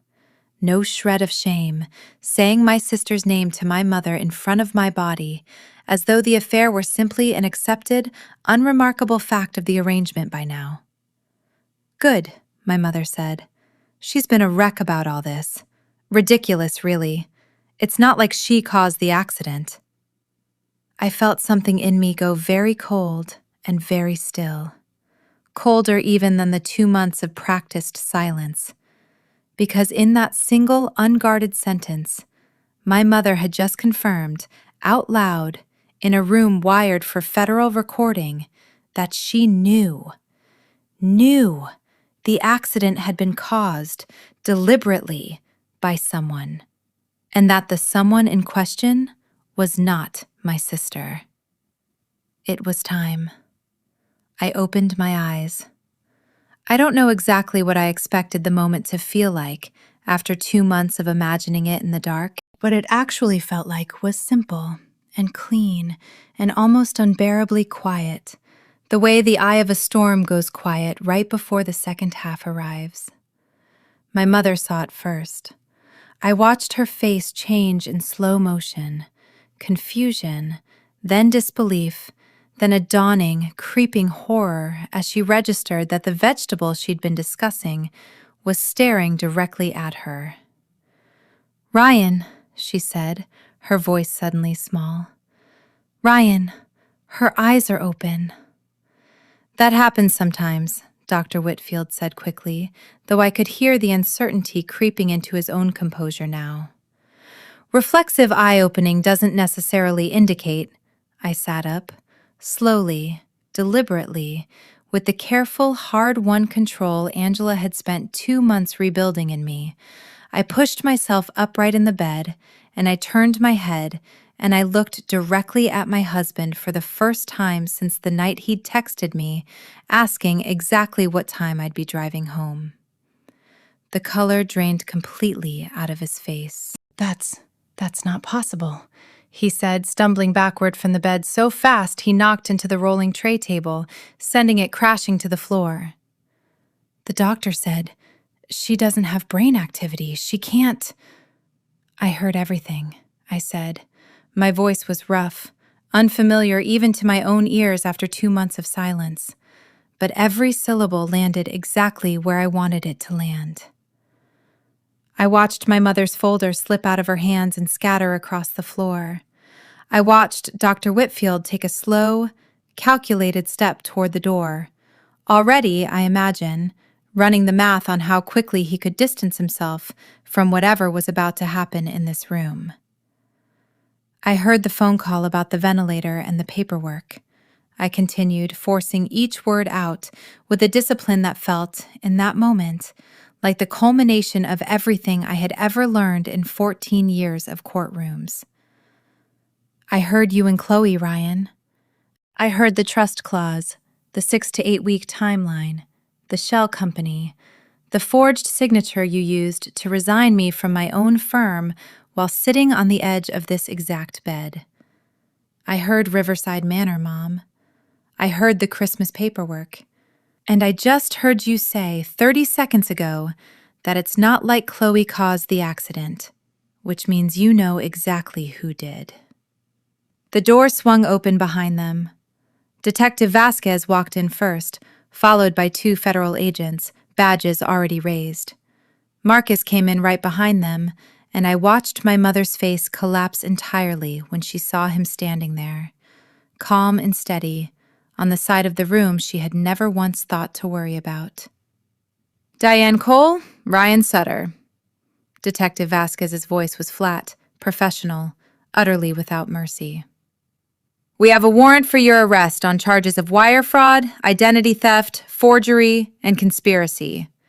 Additional charges related to an attempted homicide investigation are pending. You have the right to remain silent. I watched my husband, a man who had built an entire career on knowing exactly what to say in any legal situation, open his mouth and produce absolutely nothing at all. For the first time in 2 months, in a room full of people, I was the only one who wasn't speechless. The weeks that followed the arrests unfolded with a speed that surprised even me, and I had spent 14 years watching the wheels of financial investigations grind forward at their usual glacial pace. But once Detective Vasquez and the FBI's Financial Crimes Unit had the full weight of Diego's documentation, Dwayne's forensic statement, and 2 months of legally recorded hospital room conversations, the case against my husband and my mother assembled itself with a momentum that felt, after everything, almost like justice moving at the speed it should have moved at all along. Ryan's cousin at the Cicero Auto Shop broke within 18 hours of being brought in for questioning. His name was Danny, and it turned out he had never actually wanted to be involved in any of it.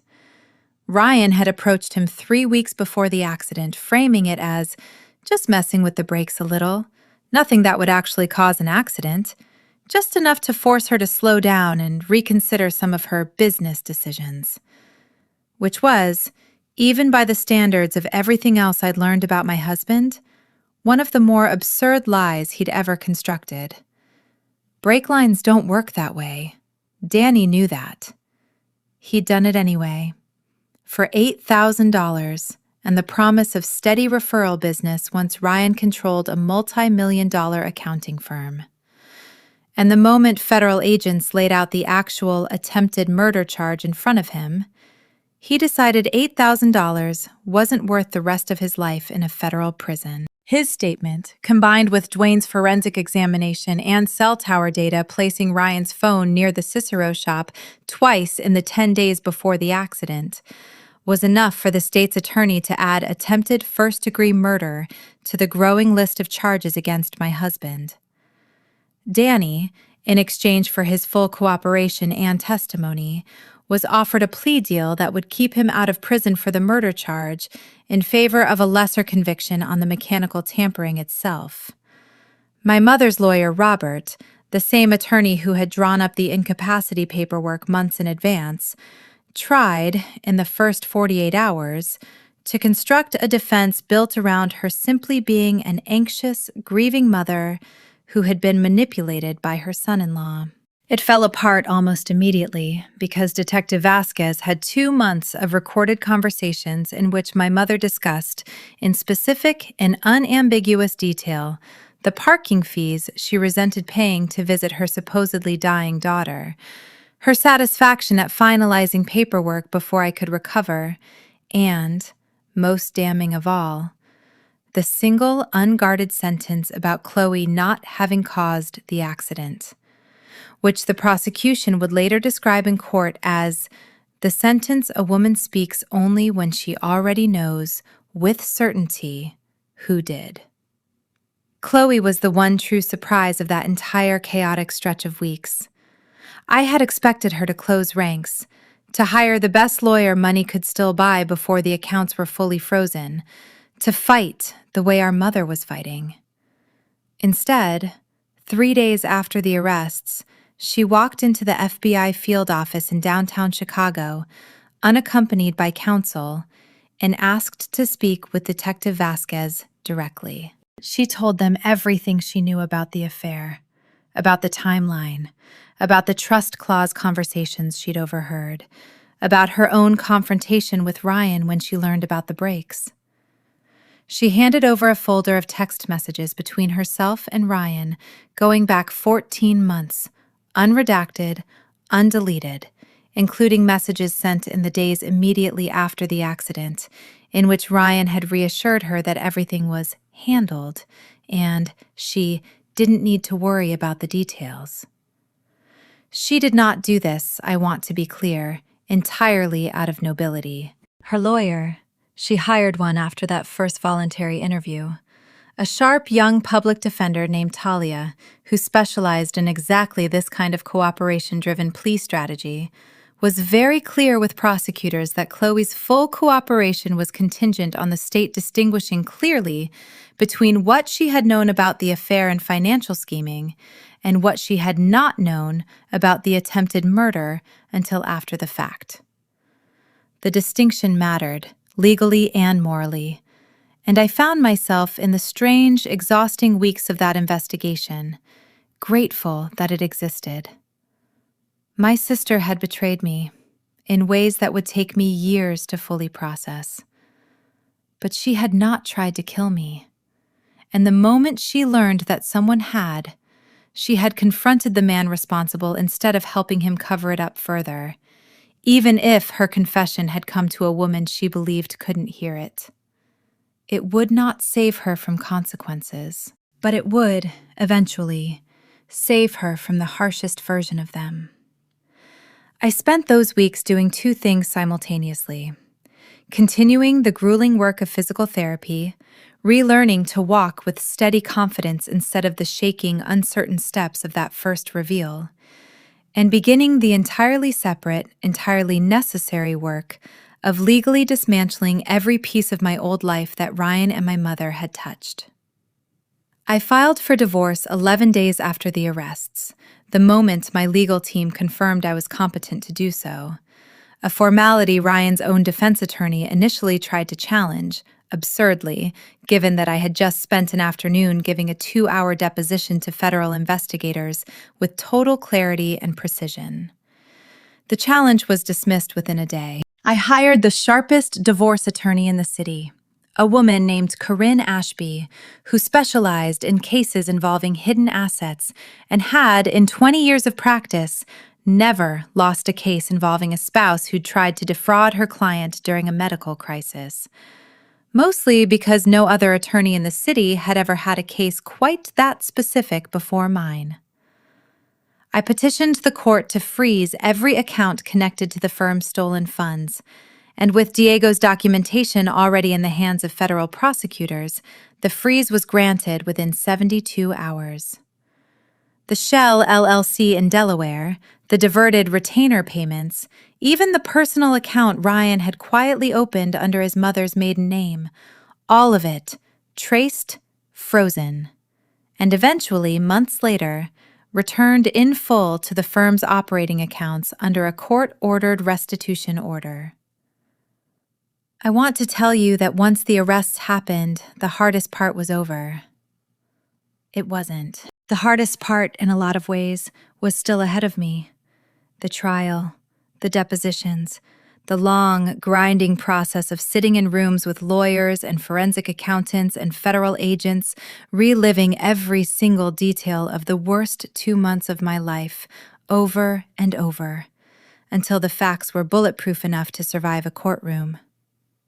But for the first time since I'd woken up in that hospital bed, unable to move a single muscle, I was doing all of it standing up, on my own 2 feet, in a body that finally belonged to me again. I want to pause here and talk about something that surprised me almost as much as everything else in this story. What happens when a case like this becomes public?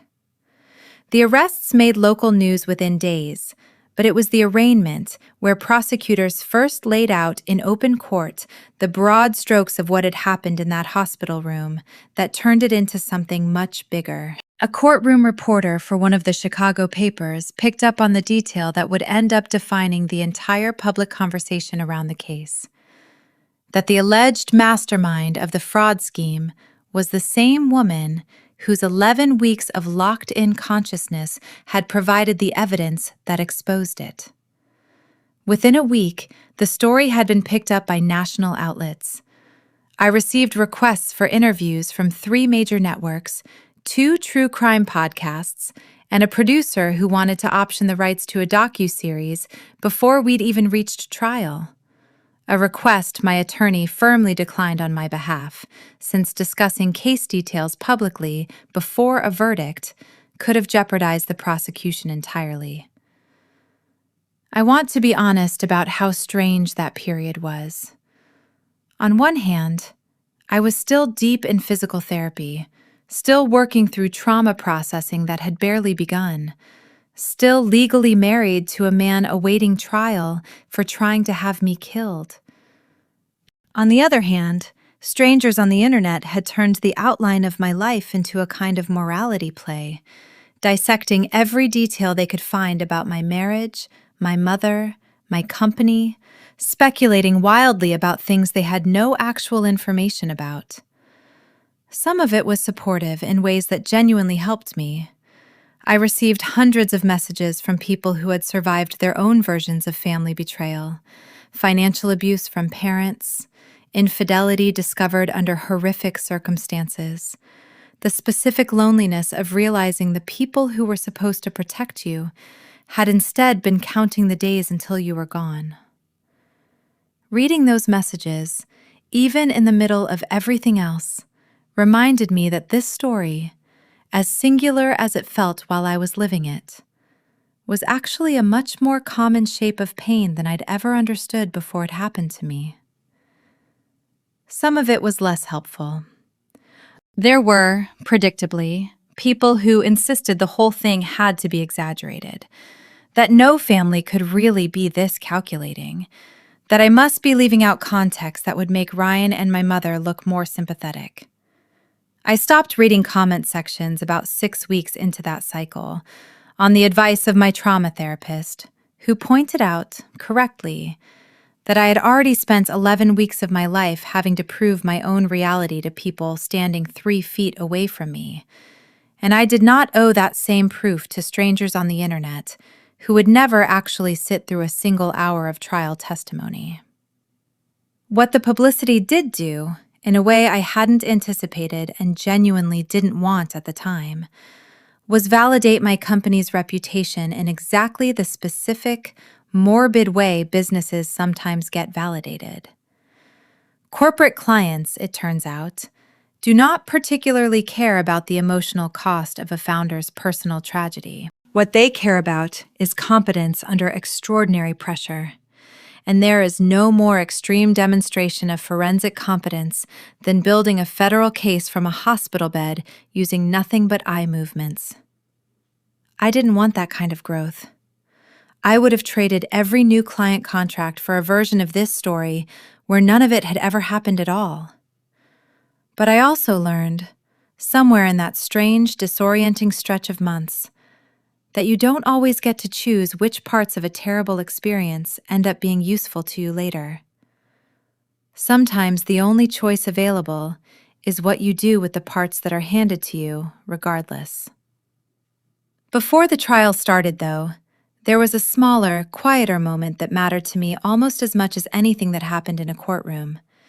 And it happened on the day I walked back into my own office for the first time since the accident. It was 4 months after I'd woken up, 2 months after the arrests, and Angela had cleared me for a half day of work as part of my broader physical therapy plan, on the theory that returning to a sense of purpose and normalcy would help my continued recovery as much as any exercise she could put me through in a clinical setting. I hadn't told most of the staff I was coming. I wanted to walk in on my own power, unannounced, the same way I'd once walked into that hospital courtroom of a room and finally spoken for the first time in 11 weeks. The elevator doors opened onto the 31st floor, and for a moment I just stood there, taking in the familiar hum of a workplace I'd built from nothing. Phones ringing, printers going, the low murmur of associates deep in client calls. Then someone near the front desk looked up, and the entire floor seemed to go still in the space of about 4 seconds before it erupted. I will not pretend I didn't cry, because I did. Standing in the lobby of my own company, surrounded by people who had spent months believing, for all any of them officially knew, that their boss might never walk through those doors again. Some of them had learned the broader outline of what happened through the news coverage of the arrests. Almost none of them knew the full details of how I'd built the case that led to those arrests from a hospital bed, using nothing but my eyes and a tablet, and the terrifying discipline of staying still while listening to my own family plan my death. Diego met me at the elevator, and for the first time since that first night with the laptop and the VPN connection, I saw him without the careful, controlled composure he'd maintained through every late-night session gathering evidence. He hugged me, which he had never once done in 3 years of a fairly formal professional relationship. And he didn't say anything for a long moment, just held on the way you hold on to something you genuinely weren't sure you'd get to keep. "I kept your office exactly the way it was," he finally said when he'd pulled back and wiped his face with the back of his hand, laughing a little at his own emotion. "Didn't touch a single file. Figured you'd want to see it exactly the way you left it." He was right. I did. I walked into my office and found it precisely as I remembered it from the morning of the accident. A stack of client files on the credenza, a coffee mug I'd apparently never finished, a photo on my desk of a version of my life that no longer existed, Ryan's arm around my shoulders at a company holiday party 2 years earlier, both of us smiling in a way that, looking at it now, felt like looking at photographs of complete strangers. I took that photo out of the frame and set it face down in the bottom drawer of my desk. I did not throw it away, not that day. I understand now that some artifacts of a former life need to be put away carefully before they can eventually be discarded, and I wasn't ready, 4 months out, to discard anything just yet. I just needed it out of my sightline, so I could sit down at my own desk, in my own chair, in the company I had built, and start figuring out who I was going to become on the other side of everything that had happened to me.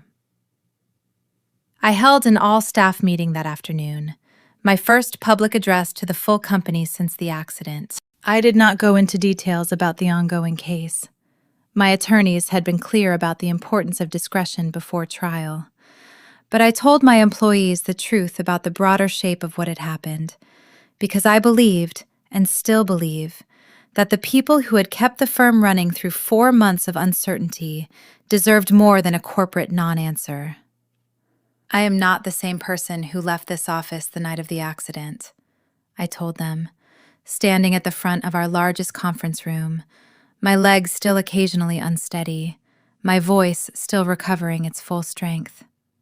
Some of what changed, I wouldn't wish on anyone. But some of what changed, I think, made me better at exactly the kind of work we do here. I have never, in 14 years, had a more thorough understanding of how deeply people can hide the truth from the people who trust them most. I intend to use that understanding for the rest of my career, and I am deeply, permanently grateful to every single person in this room who kept this company standing while I figured out how to stand again myself. I got a standing ovation I hadn't expected and didn't entirely feel I deserved, given how much of the standing itself I still owed to Angela's physical therapy program and a small army of people who had done far more of the actual work of saving me than I had done for myself. But I let myself take it in anyway, because I had spent 36 years not letting myself take in the moments when people were proud of me, waiting instead for a version of pride that was never coming from the people I'd been taught mattered most.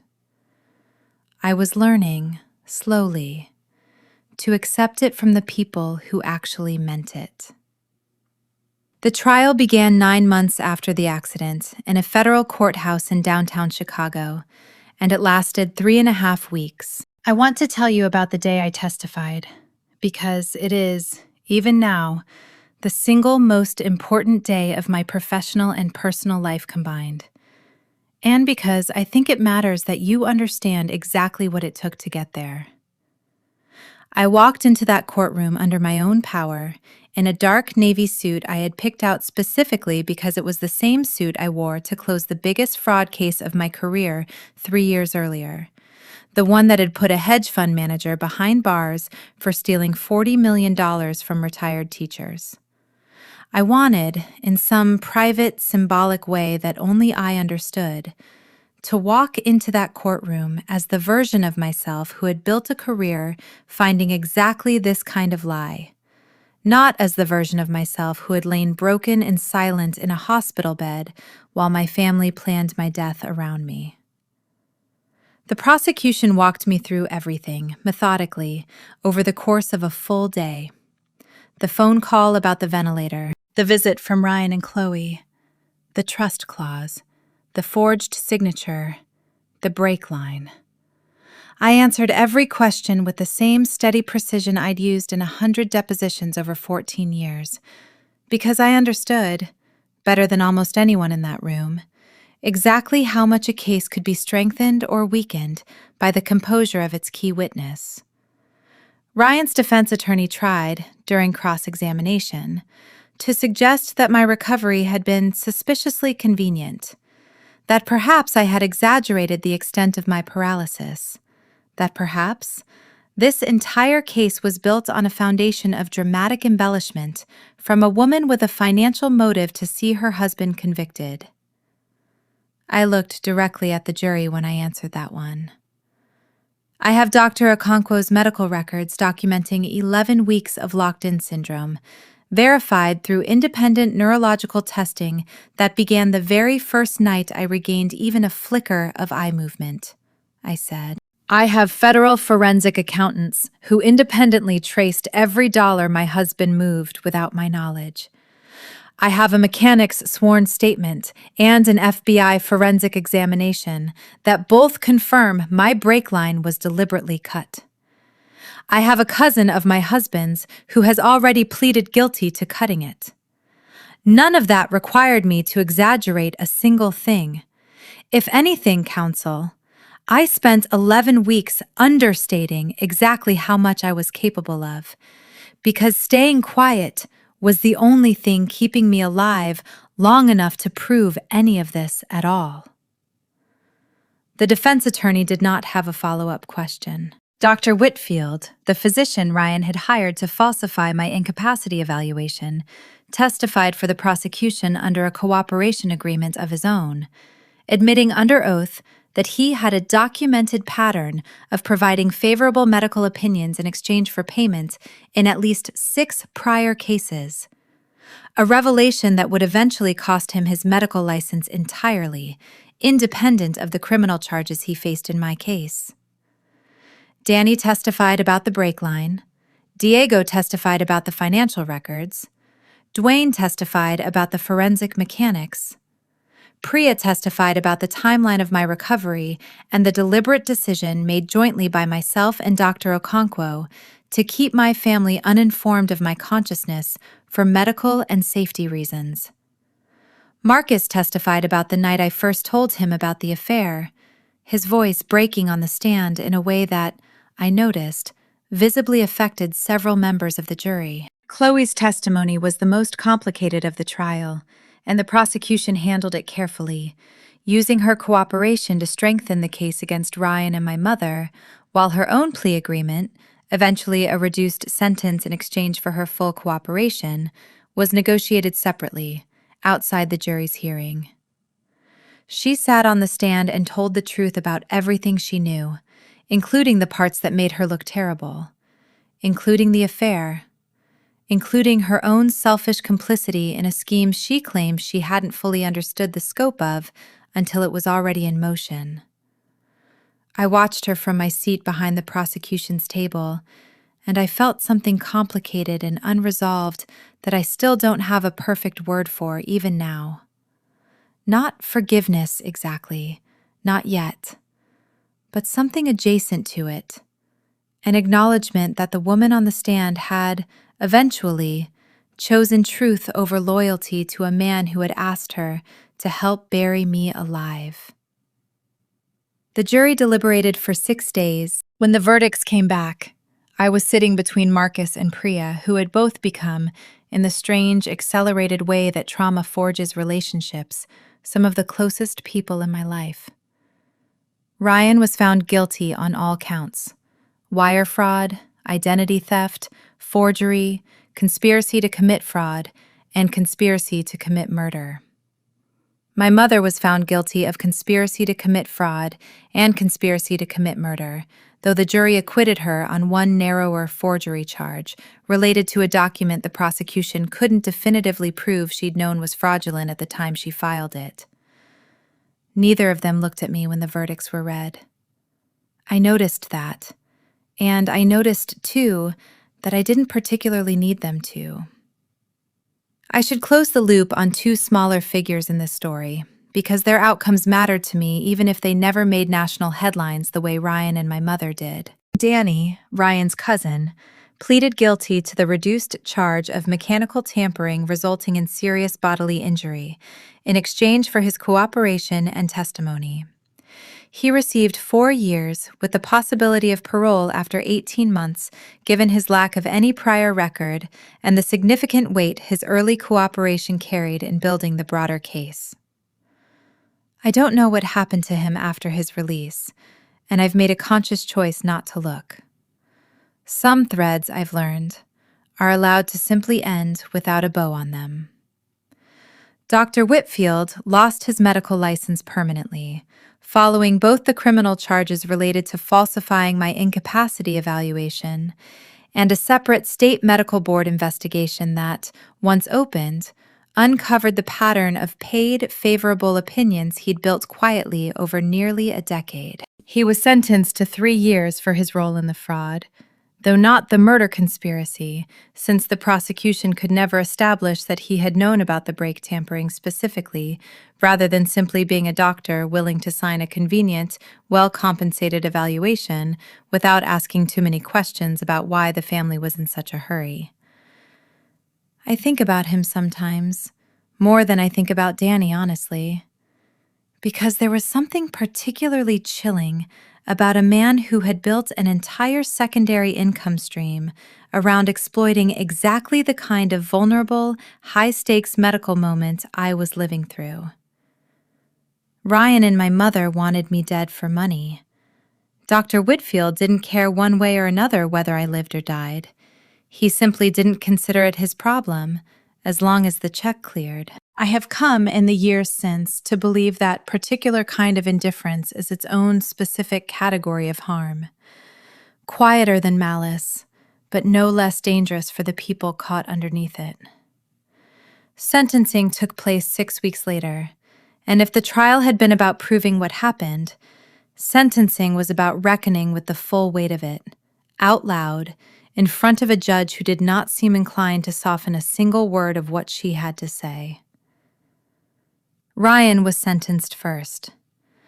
The prosecution asked for the maximum available under federal and state sentencing guidelines, citing the calculated, financially motivated nature of the attempted murder, the sophisticated multi-month fraud scheme, and what the prosecutor called, in her closing statement, a defendant who sat at his wife's hospital bedside, forged her signature to steal her company, and discussed a timeline for her death with the same casual efficiency most people reserve for scheduling a dentist appointment. The judge sentenced him to 32 years in federal prison, with the possibility of parole not available for at least 25.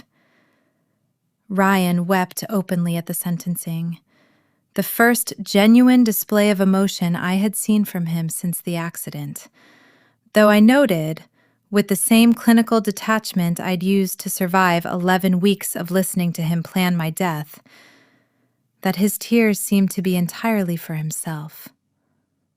My mother received 18 years. The judge, in delivering the sentence, addressed her directly in a passage I have read back to myself more times than I can count in the months since. "Mrs. Cole," the judge said, "this court has presided over a great number of fraud cases and a smaller, but still significant number of conspiracy cases. I have rarely encountered a defendant whose conduct toward her own child was quite this calculated, quite this cold, or quite this thoroughly documented in her own words." The recordings entered into evidence in this trial do not depict a woman manipulated by circumstance or by her co-conspirator. They depict a woman actively, repeatedly, and without apparent remorse discussing the death of her daughter as a financial inconvenience to be managed on a timeline. This court does not take lightly the complexity of family relationships, but there is nothing complex about what the evidence shows here. There is only what it shows. My mother did not cry.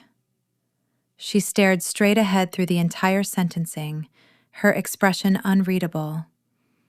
And when the bailiff finally led her out of the courtroom, she did not look back at me. I don't know, even now, whether that was because she couldn't bear to, or because some part of her still believed, even in that moment, that I was the one who owed her something. Chloe's sentencing was handled separately, weeks later, in recognition of her cooperation agreement. The judge in her case, while acknowledging the significant value of her testimony and the distinction between her knowledge of the affair and financial scheme versus her lack of prior knowledge of the attempted murder, still imposed a sentence of 4 years, with the possibility of early release after 2 for good behavior, on charges related to her participation in the broader fraud conspiracy and her initial failure to report the attempted murder once she learned of it. I did not attend Chloe's sentencing. I sent Marcus in my place, not out of anger exactly, but because I had, by that point, run out of emotional capacity to sit through one more courtroom scene involving someone who shared my blood. I asked him to tell me only the outcome, not the details, and he respected that request without a single question. Marcus, for what it's worth, filed for divorce from Chloe the same week the arrests happened, months before her cooperation, months before anyone knew how the story would end. He told me, much later, over coffee in my newly renovated kitchen, that it hadn't been a hard decision in the way people expected it to be. "I spent 5 years thinking loyalty meant staying no matter what," he said. "Watching what your family did to you taught me something different. Loyalty means staying for people who'd stay for you. Chloe made her choice about that a long time before I made mine." I asked him once, gently, whether he regretted any of it, the marriage, the years, the deck he'd built for a wife who'd been lying to him the entire time he was building it. "No," he said without hesitation, "because it's how I ended up in that hospital room the night you needed someone in your corner who wasn't already compromised. I don't regret a single choice that led me there." I think about that conversation often. I think about how strange it is that the family I ended up trusting most completely in the end wasn't the one I was born into. It was the one built, slowly and deliberately, out of the wreckage. a brother-in-law who chose loyalty over blood, a night shift nurse who chose truth over convenience, a junior associate who chose me over the man who signed his paychecks by proxy, and a detective who chose evidence over the comfortable assumption that families don't do things like this to each other. They did. Mine did. And I survived it standing up. Before I tell you about the last time I saw Ryan, I want to say one thing to whoever is still watching this. If you've made it this far into my story, I'm guessing something about it hit close to home for you. Maybe not a coma, maybe not a cut break line, but that specific, gutting feeling of hearing someone you trusted reveal exactly who they were underneath, in a moment they thought didn't count. If that's you, drop a comment and tell me what your version of the whisper by the hospital bed was, because I read every single one, and I promise you, you are not the only person who's lived through this. 1 week after the sentencing, I drove out to the federal correctional facility where Ryan had been transferred, and I asked to see him. I want to be honest about why. It wasn't closure, not in the way people usually mean that word. I didn't need to hear him apologize, and I didn't expect him to. I went because I wanted to look him in the eye one final time in a setting he did not control, and hand him something with my own hands that would make absolutely certain he understood exactly how completely he had lost. I sat in the visitor's room on a hard plastic chair, staring through a thick pane of reinforced glass, and I watched him walk in wearing a jumpsuit the color of wet concrete, his handsome, confident face gone slack and hollow in the months since his arrest. He sat down across from me and picked up the black plastic phone receiver on his side of the glass. I did not pick up mine. I reached into my bag instead and pulled out a manila envelope, thick with paper, and I held the first page flat against the glass so he could read it clearly. The finalized divorce decree. Every asset restored to my name. Every claim he might once have had to my company, my accounts, my home, permanently and irrevocably severed. I watched him mouth something through the glass, though without the phone connected, I couldn't hear a single word of it. And for the first time in this entire story, I found a strange, quiet satisfaction in that particular silence. He had spent 11 weeks talking about me as though I couldn't hear him. Now I was the one who got to decide he wasn't worth listening to. I signed the final page with a silver fountain pen I had bought myself specifically for the occasion, a small, private ritual that meant something only to me, and I slid the envelope through the slot to the guard standing near the door for processing. Then I stood up, buttoned my jacket, and walked out of that visiting room without looking back even once. I did not visit my mother in prison. I have received 3 letters from her in the 18 months since her sentencing, and I have read all 3, because I believe, even now, in facing things directly, rather than pretending they don't exist.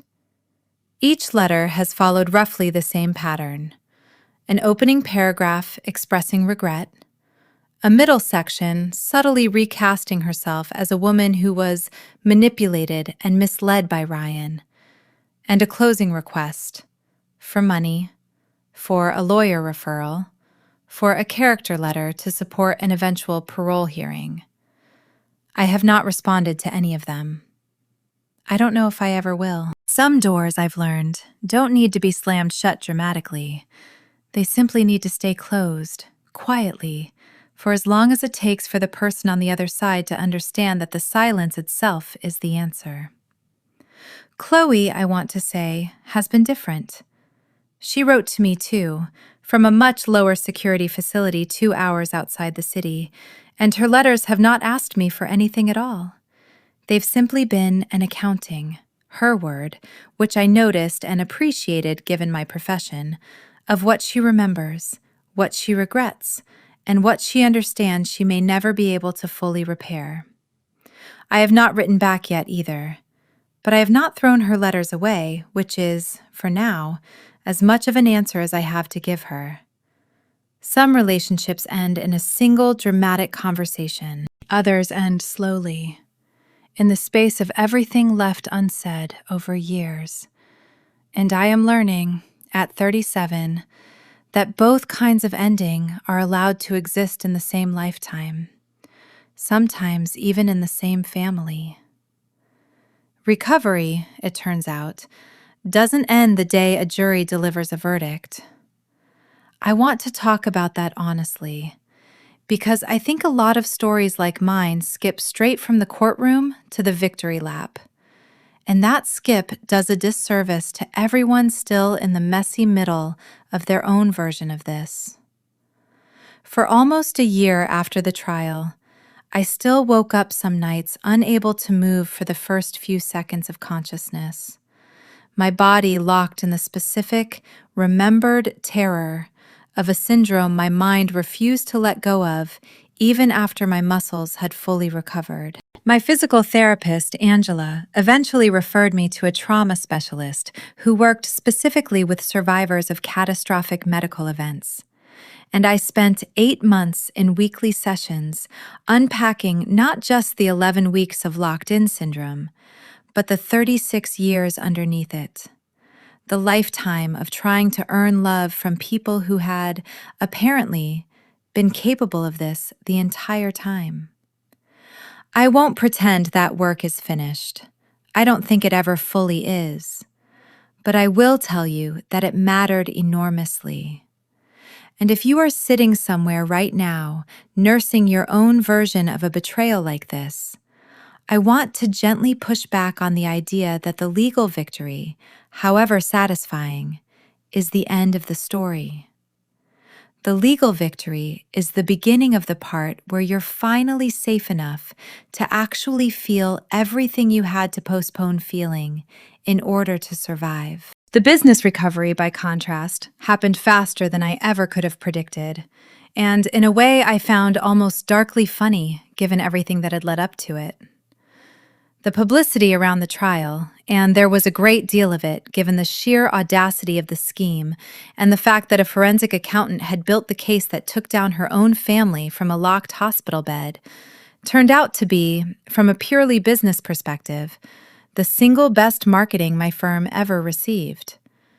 Corporate clients who had never heard of Cole Forensic Solutions before the trial began calling within days of the verdict, drawn by a very simple, very persuasive piece of evidence. If I was capable of building an airtight, multi-agency federal case against my own husband and mother using nothing but blinking eyes and a borrowed tablet, they wanted me looking at their books. Diego, who had spent 2 months secretly running financial forensics from a hospital guest network while risking his entire career to help me, was the easiest promotion decision I have ever made.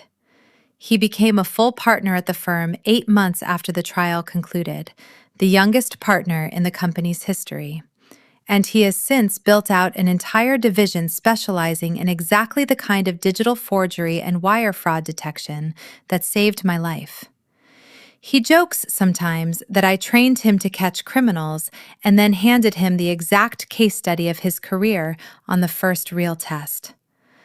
I don't think it's entirely a joke. Priya left hospital nursing 18 months after my discharge and now works as a patient advocate consultant, training hospital staff across the Midwest on exactly the kind of ethical, patient-centered decision-making she demonstrated the night she first noticed my eye twitch and chose not to report it to my family before understanding why I didn't want them to know. I funded the pilot program myself. It felt like the smallest possible repayment for a debt I will never fully be able to settle.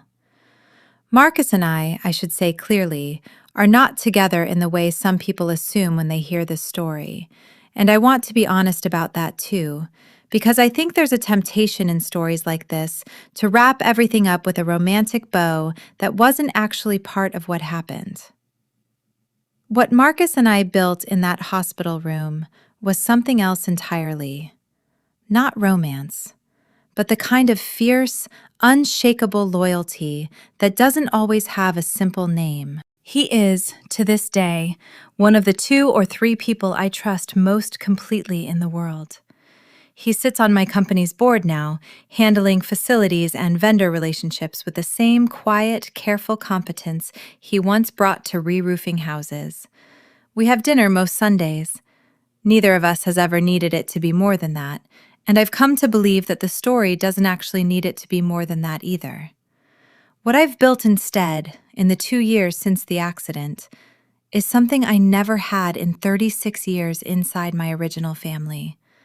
A version of family that I chose, deliberately, person by person, based entirely on how they behaved when they thought it didn't cost them anything to walk away. Chloe was released after 2 years, on good behavior, exactly as her plea agreement had allowed for.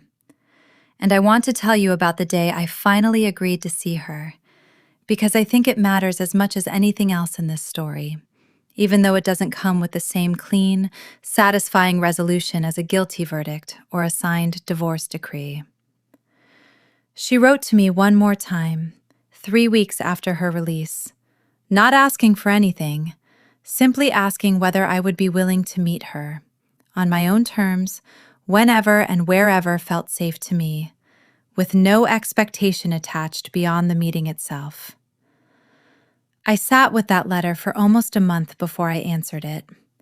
I talked it through extensively with my trauma therapist, who was careful not to tell me what to do, only to help me understand what I actually wanted underneath all the competing obligations I still, apparently, hadn't fully unlearned.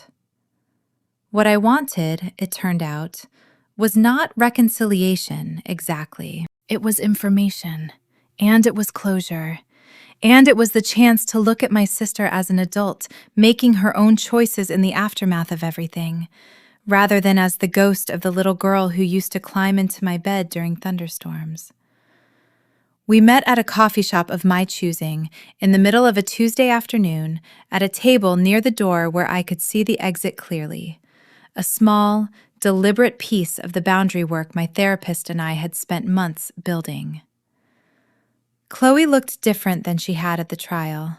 Thinner, quieter, stripped of the polished, effortless charm she'd worn her entire life like a second skin. She'd cut her hair short.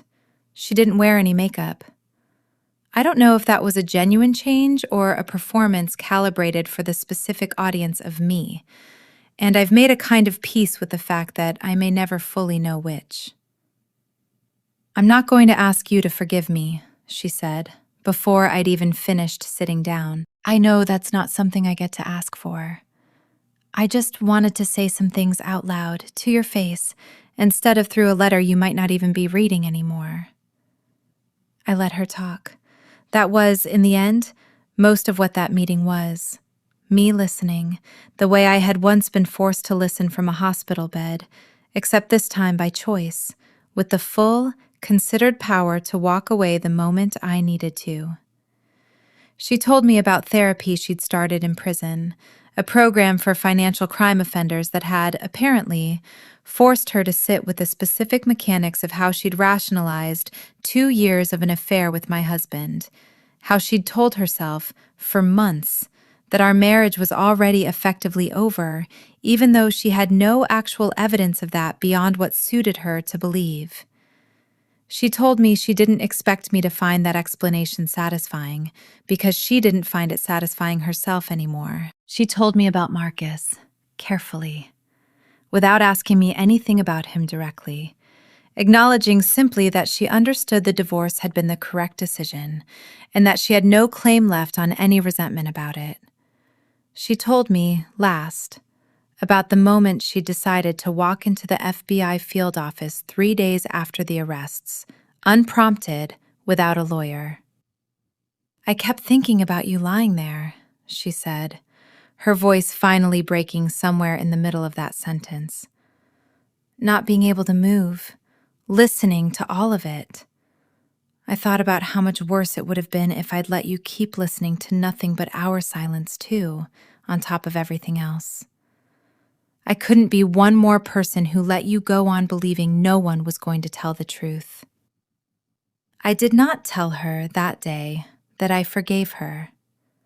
I'm not sure I do, not fully, not yet. And I've stopped feeling guilty about the honesty of that. What I told her instead was that I appreciated her coming, that I believed the account she'd given me was as true as she was currently capable of telling it, and that I needed more time before I could decide what kind of relationship, if any, made sense for either of us going forward. That's fair, she said, and for the first time in longer than I could remember, I believed she actually meant something she said to me. We've had coffee twice more since then, spaced months apart, careful and tentative in a way that our relationship never used to be when we were children sharing a bedroom and, later, sharing the exhausting work of managing our mother's expectations. I don't know yet what we're building. I know it isn't what we had before, because what we had before was never actually as solid as I once believed it was. But I've come to think that some relationships don't need to be either fully restored or fully discarded. Some of them simply need to be renegotiated from a foundation of honesty that was never there the first time around, built slowly, in small increments, by two people who are both willing to keep showing up and telling the truth. I'm writing the last part of this from my office, on the 31st floor of a building overlooking the Chicago River, in the corner suite that used to belong to a managing partner who thought he could sign his wife's name to a resignation letter while she lay paralyzed 4 feet away, and no one would ever notice. I notice everything now. It's become something of a professional specialty. The firm closed out last quarter with our strongest numbers in company history, driven in large part by an entirely new division Diego built specifically to help other people avoid exactly what happened to me. A forensic auditing service marketed directly to individuals and families concerned about elder financial abuse, medical proxy fraud, and exactly the kind of quiet, paperwork-based theft my own mother perfected over months of careful planning before the accident even happened. We've worked with over 60 families in the last year alone, and every single case has felt, in some small way, like closing a loop that started the day I heard my mother ask a nurse about parking fees over my supposedly dying body. Diego knocked on my office door around 6 that evening, carrying a bottle of the good scotch we keep reserved for closing days, the kind of days that used to only happen a few times a year, and now, thankfully, happen with more and more regularity. "Recovery fund finalized," he said, setting 2 glasses down on my desk. "Every dollar Ryan and your mother moved has been fully restored, plus interest, plus the civil judgment from the separate lawsuit. We are, as of about 4 hours ago, completely made whole." Completely, I repeated, and I let myself sit with that word for a moment, because it had taken 2 years, 3 court proceedings, and more hours of forensic accounting than I could reasonably calculate to actually earn the right to say it out loud. We poured 2 glasses and stood together at the windows, looking out over a city that had, in its own indifferent way, gone on turning through every single one of the worst weeks of my life without ever once slowing down to notice. "You know what I keep thinking about?" Diego said, turning his glass slowly in his hand. "They had every advantage. Money, access, your trust. Your whole family working together against one person in a hospital bed who couldn't even blink on command yet. And they still lost. Completely." "They lost," I said, "because they made the same mistake almost everyone I've ever investigated makes. They assumed that once someone stopped being useful to them, that person stopped being capable of anything at all." I want to say something directly to you now, whoever you are, wherever you're watching this from, because I think it's the entire point of telling this story out loud instead of just letting it live quietly in a court transcript somewhere. If the people who are supposed to love you unconditionally show you, even once, that your death would be more convenient to them than your life, believe them. Don't spend years the way I did, trying to earn a place at a table that was never actually set for you. Don't confuse blood for loyalty, and don't confuse silence for weakness, especially your own silence. Because sometimes the quietest moment of your life is the exact moment you're building the case that changes everything. I spent 36 years thinking family meant tolerating whatever the people who share your last name decide to do to you. Because the alternative, walking away, drawing a hard line, protecting your own peace even when it costs you a relationship you were taught to consider sacred, felt like a kind of failure. I don't think that anymore. I think the real failure would have been staying silent about what I heard in that hospital room. Letting the people who tried to bury me get away with it because confronting them felt too disloyal, too dramatic, too much like burning down the only family I'd ever known. I burned it down anyway. And I built something better out of the ashes. A company stronger than it's ever been. A chosen family who showed up when it counted. And a version of myself who finally, after 36 years, stopped waiting for people who were never going to give her what she deserved. They thought I was gone the moment the machine started breathing for me. I have never, in my entire life, been more awake than I was in that silence, listening to every single word they said when they thought no one could hear. People ask me sometimes, in the messages I still get years later, whether I'm angry that it took a locked brake line and 11 weeks of paralysis for me to finally see my family clearly. I understand the question, but I've come to reject the framing underneath it. I wasn't given clarity because I deserved a shortcut around decades of denial. I earned that clarity the same way I earned everything else in this story, by refusing to look away once the truth was finally sitting right in front of me, however unbearable it was to hold. The tragedy was never that it took a crisis to see them clearly. The tragedy was that they had been exactly this person underneath the surface for years, and I had simply never been given a reason cruel enough to make me stop and truly look. Your power belongs to you, even when your body doesn't, especially then. Don't ever let anyone convince you otherwise. If this story meant something to you, tell me in the comments where you're watching from tonight. And if you've ever had to build your own version of a chosen family out of the wreckage of a broken one, I want to hear that too. I read every single one. I'll see you in the next one. One of the most enduring lessons of Marina's story is the uncomfortable truth that blood alone has never been a guarantee of safety, loyalty, or love. Society tends to teach us that family obligation is unconditional, that whatever pain our relatives cause us, we owe them patience, forgiveness, and access to our lives simply because of shared DNA. Marina's story dismantles that assumption piece by piece. For 36 years, she measured her worth against a mother who only ever valued her for what she could provide. And she extended trust to a husband and a sister who were, in the end, willing to let her die for a share of what she'd built. What ultimately saved her wasn't the family she was born into. It was the family she gathered around her in the darkest, most vulnerable weeks of her life. A night nurse who chose to believe a flicker in a patient's eye over the convenience of following the usual protocol. A brother-in-law who chose the truth over the comfort of not looking too closely at his own marriage. A junior associate who risked his career for a boss who couldn't so much as sign his paycheck. And a detective who understood that justice sometimes requires patience most people don't have the discipline to practice.